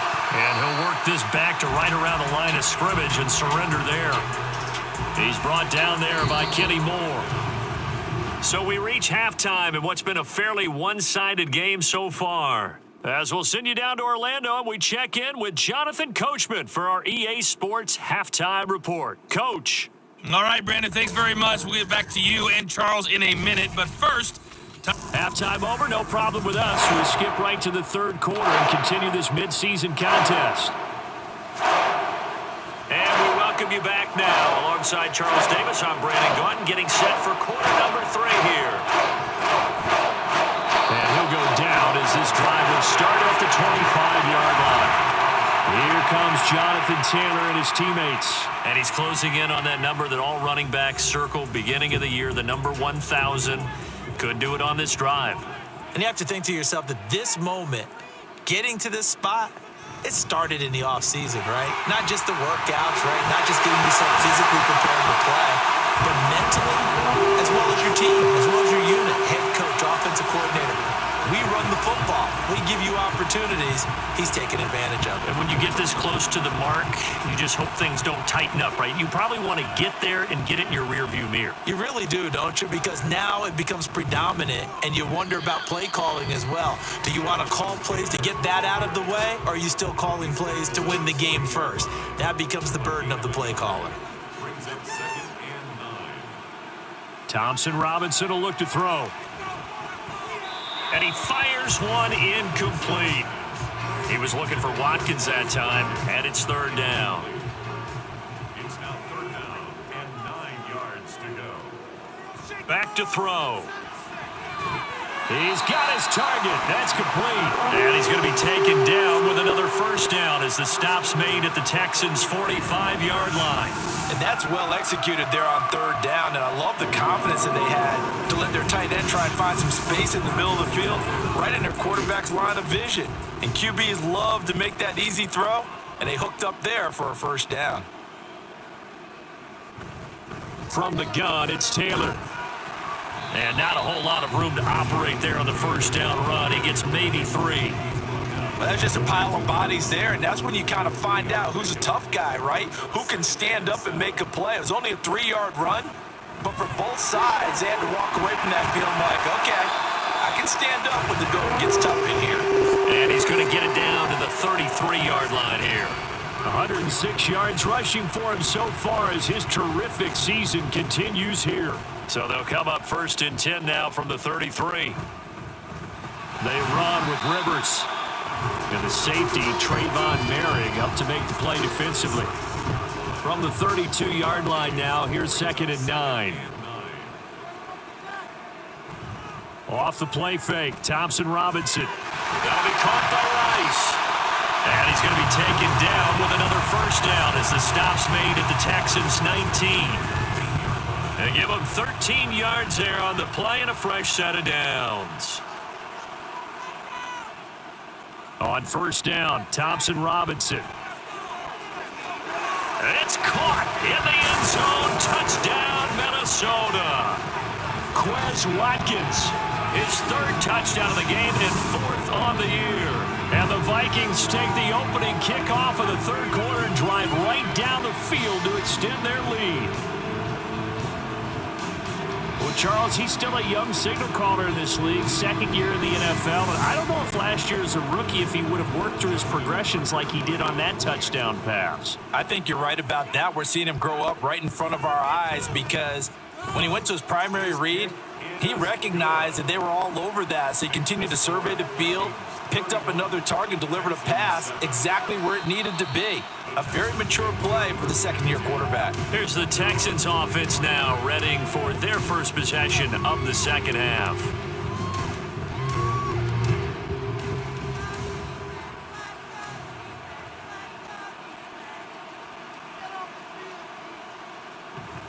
On the ground is Jacobs to start the drive. And not much to speak of. Call it a 1-yard gain up to the 26.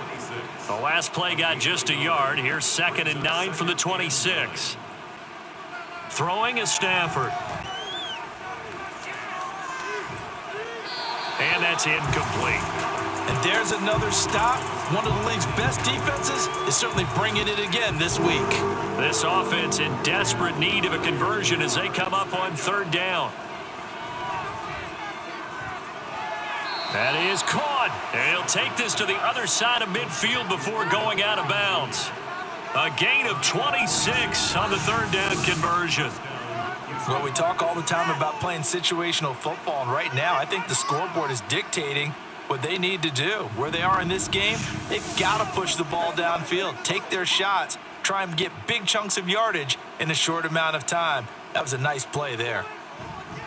Here's Jacobs on 1st and 10. Down to about the 45. Another modest gain there on that one, and I think, Charles, you can probably pin part of the deficit on a failure on their part to really get this ground game established. Yeah, and they've really struggled to be multidimensional in this one, haven't they, partner? Because they have to be extremely one-dimensional now if they hope to get back into this game. Got to do it by throwing the football and hope to have success through the air. They'll need to get this to the 38. That's where the first down marker is here on third. Here's Stafford. He had a man open, but he missed him, and it's incomplete. What a difference a week makes. Last week, he hit on over 80% of his passes. This week, he's down under 50%. What do you see as the difference? Well, I think we're used to seeing a drop. If someone's over 80%, they're not going to hold that number, not in this league. But a drop under 50%, that just tells me that the defense, they spent a lot of extra time on game films and came up with a really good plan to try and chip away at his timing.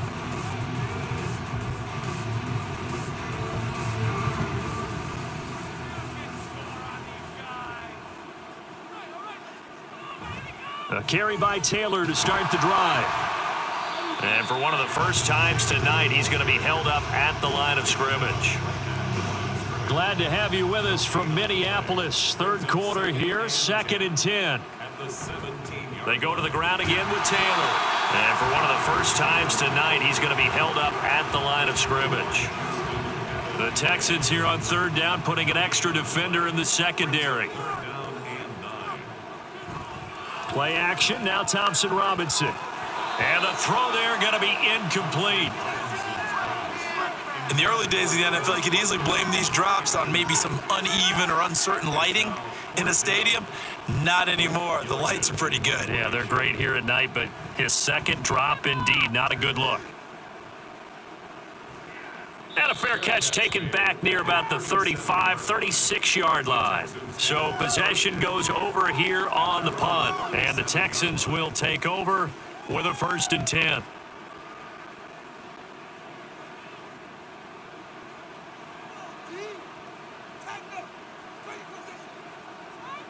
To throw is Stafford. He finds his man, complete. That's Jacobs. And that play went nowhere. Losing yardage It'll be back at the 36. Well, they tried to swing it out left into the flat, complete, but really nice open field tackling. And they played that one like a great boxer. They were on their toes on that one. They weren't back on their heels reacting to the play. No, they saw it, came right for it, and made a nice tackle for lost yardage. And the hole closes quickly there. He gets maybe a couple up to the 38. This offense in desperate need of a conversion as they come up on third down.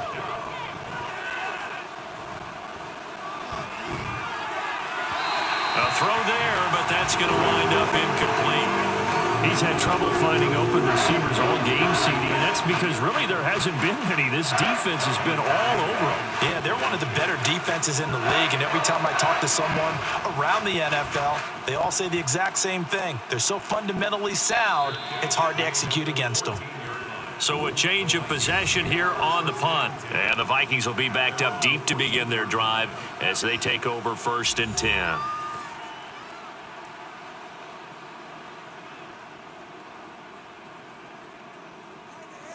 First down, here's Thompson Robinson.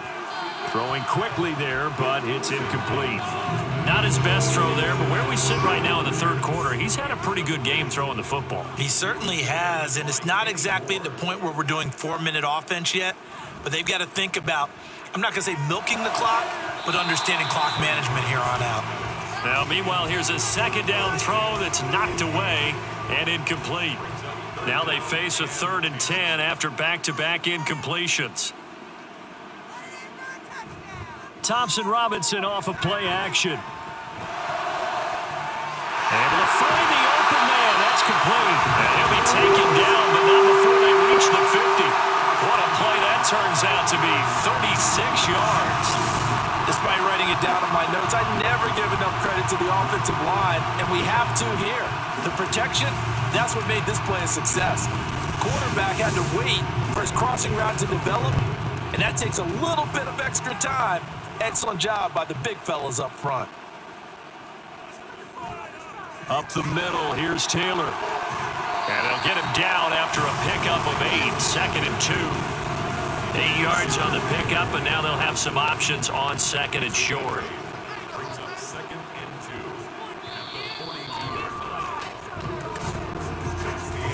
2. 1 quarter remains here on a Sunday night. This is the National Football League on EA Sports. And we return, welcoming you back to Minneapolis. A lot of happy faces in the crowd at this point as their guys have a big lead here to start quarter number 4. Second down, Thompson Robinson now. This is Fant on the short completion. They'll get 3 as the drive continues. It's a first down.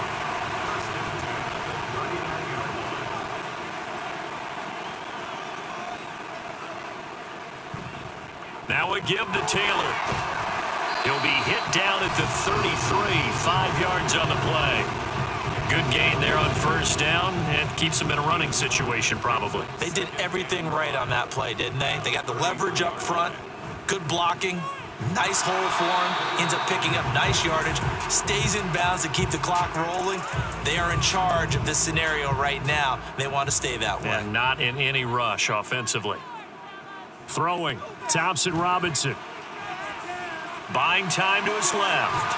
And he coughed it up, and the Texans scoop it.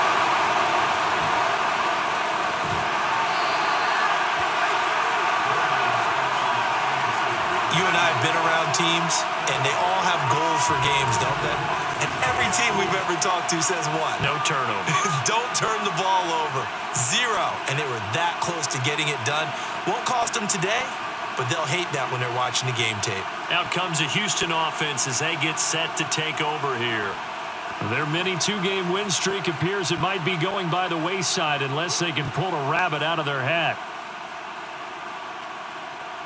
Following the fumble recovery, Stafford. The Vikings after him, and they get there for the sack.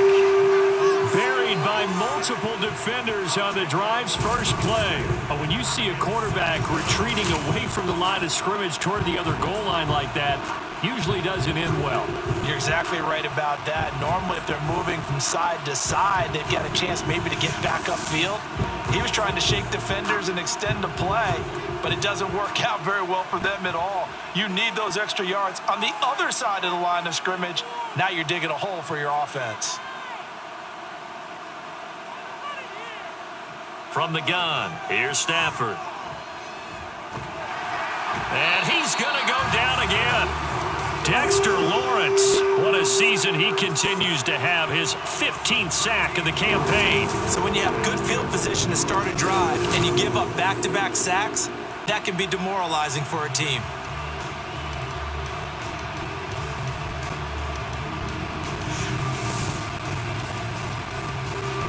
The Texans on third down. They've converted 3 times in 8 chances. This will be 3rd and a mile. He finds his man, complete. That's Jacobs. And they'll take him down at the 31-yard line.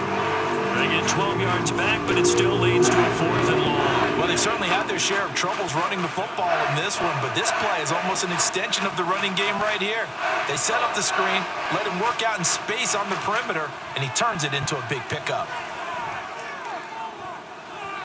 Now on 4th down here, that pass knocked away and incomplete. The Texans tried it, but they come up empty here on 4th. And the Vikings, they have the football now in excellent field position. Well, at this stage of the game in the second half, down 3 scores, I guess they felt like they needed a push. And let's face it, with this deficit, if they give up another score here after they didn't get it, does it really matter? Right. It really doesn't. They had to go and try and make something happen if they had any chance of winning this game.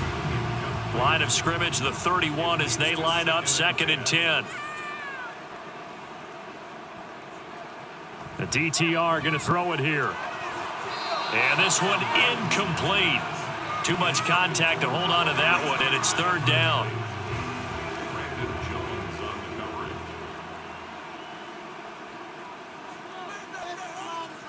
From the gun, it's Thompson Robinson. He gets this one complete to Rice. And he is out of bounds, but first he gets it inside the 10 to the 7. They're able to convert on 3rd down, and that sets up a 1st and goal. Still throwing the football here, even with the big lead. Yeah, I know you and I came up in a different era, and we think about sportsmanship and all that. Other people think about fantasy points and getting their numbers. That's all they care about right now. Sticking to the air, hits Thompson Robinson. Puts it on the carpet, it's out. But it looks like one of the DBs has it. And a big turnover there as his guys will get the football back. Whenever I see a team turn it over on back-to-back drives, fumbles on their last 2, I know one person's blood pressure who is starting to rise, and that's the head coach. Absolutely. And when's it going to go down? When they stop fumbling? When they stop fumbling and after he's assessed the game film, and only if they manage to win the game. And now out comes Houston. We certainly had a sense coming in here that these guys were in for a tough one on the road. That has been how this ball game has played out. They trail big as we continue on now here in this 4th quarter. And now, as with every potential turnover, they're going to take a second look at this just to make sure.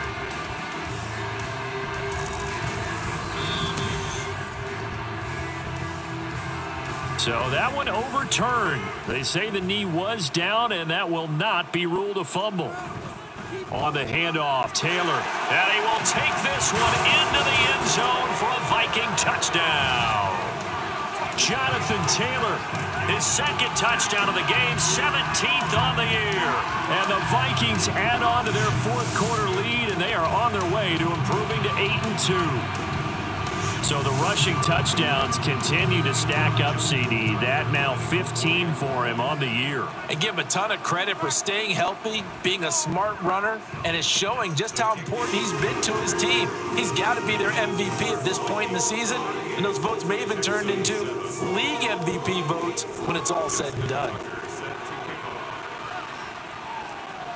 And he won't return this one. He'll go down to a knee, and they'll start at the 25. Houston set to take over. We said it at halftime that they would need a nearly perfect second half to erase that deficit that they were facing, CD. But unfortunately, the second half has pretty much been a carbon copy of the first. Yeah, that early lead was almost insurmountable the way their opponent was playing. And, partner, they do have some good news. Oh, he tries to force it in, and it's intercepted. Picked up by Afitu Melifonwu. And he will take this one home. It's a touchdown. Well, this one was already ugly, and now it's just kind of becoming a feast on the defensive side of the football. Yeah, partner, this is a unit that knows they got this game in the bag with this huge lead, and it's going to drive their coaches crazy because they're telling them play it straight, do all the right things, but these guys are going to be freewheeling now. All of them are going to take chances, and that one pays off with an INT and a return for 6. Now Tucker to add the PAT.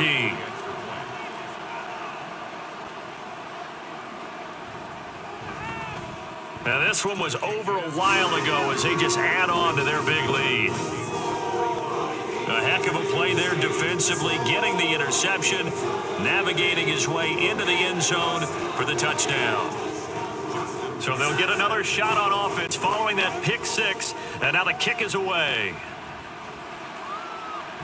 And no effort to bring this one out. It's a touchback. The Texans back out there and ready to go.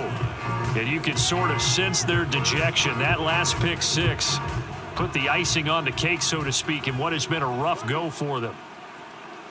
Stafford here, coming off his pick 6. He completes it to Beckham. And he'll be out of bounds just shy of the 40. The catch and run going to wind up netting him 33 yards. Now, that's a catch of some significance. It's number 631 of his career, and why that's significant, it ties him with Hall of Famer Raymond Berry. He was one of the most precise route runners at any position during his time in his career. So I think that we're seeing something very similar here. He may not have known Raymond Berry, but he goes about his business the same way. Understands how defenses are going to play, understands where the leverage is, and goes away from it to the tune of 631 catches. And they'll get this to the 30-yard line before crossing over out of bounds. Add the gain here to the previous play, and it's better than 40 yards total. On first down, Stafford here. A short one there, caught by Likely. That's a staple of this offense. Drag route to the tight end. Yeah, he's unable to use his size to break off much more yardage after the catch, but still an effective gain nonetheless. To throw on second down is Stafford. It's caught. Beckham. And this is going to turn into another first down as the tackle is made at the Vikings' 12-yard line. Give them 10 yards there as this offense is on a roll. This drive continues to plunge forward. Jacobs going to try the middle. And he's going to get about 4 down inside the 10 to the 9. But that call makes sense because they've been throwing it well on this drive, and once again they show passing formation, showing the shotgun. Then they ran out of it. That's a nice play by them defensively, though, to hold it to a short gain. And this is caught. Well, they get one back, picking up the late touchdown here, but still down big. And CD, they just haven't had a whole lot to cheer about here, but it may be cliche, but give them credit for this. They've continued to fight and scratch and claw, and they get the touchdown here in the fourth quarter. And I'm okay with that cliche, all right? Maybe it'll alleviate the sting a little bit because at least they can look in the mirror and realize they fought all the way through. Horrible game for them, not one they'll want to remember, but at least they'll keep their heads up and have some pride when they leave this stadium. Extra point by McPherson, up and good. As they make the score just a slight bit more respectable here in the final quarter of play.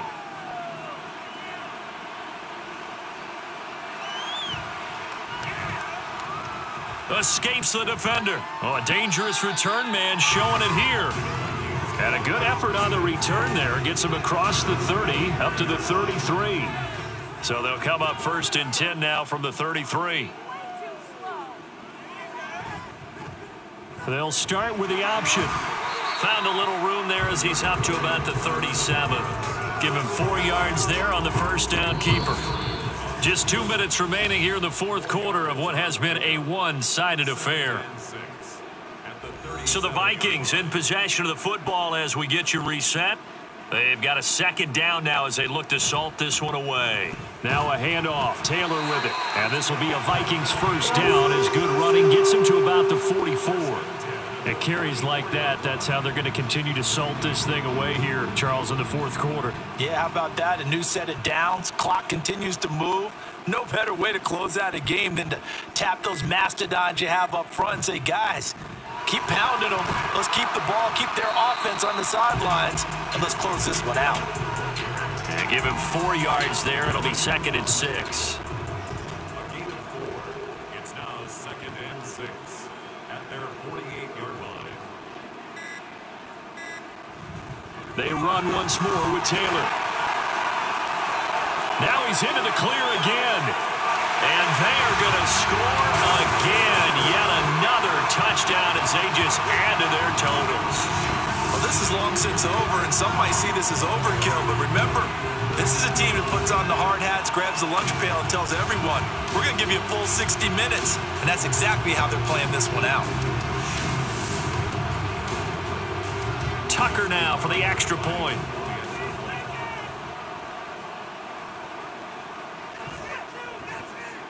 And this one was over a while ago as they just add on to their big lead. Just a 4-play drive that time. And it was capped off by a Jonathan Taylor touchdown.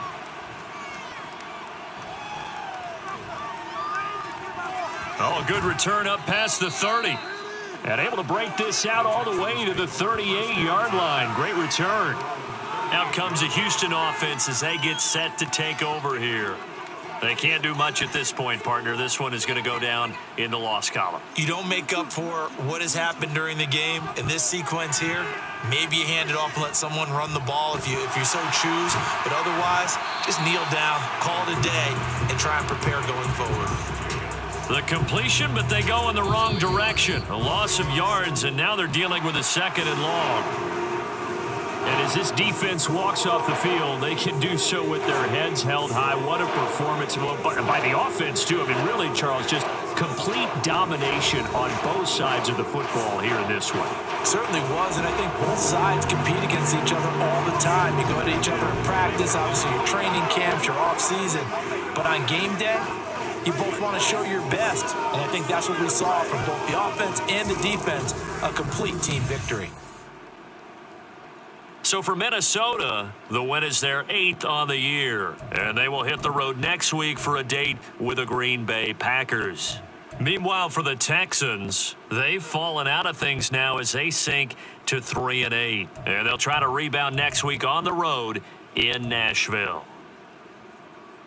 And for Charles Davis and our entire crew, I'm Brandon Gaudin. You've been watching the NFL on EA Sports.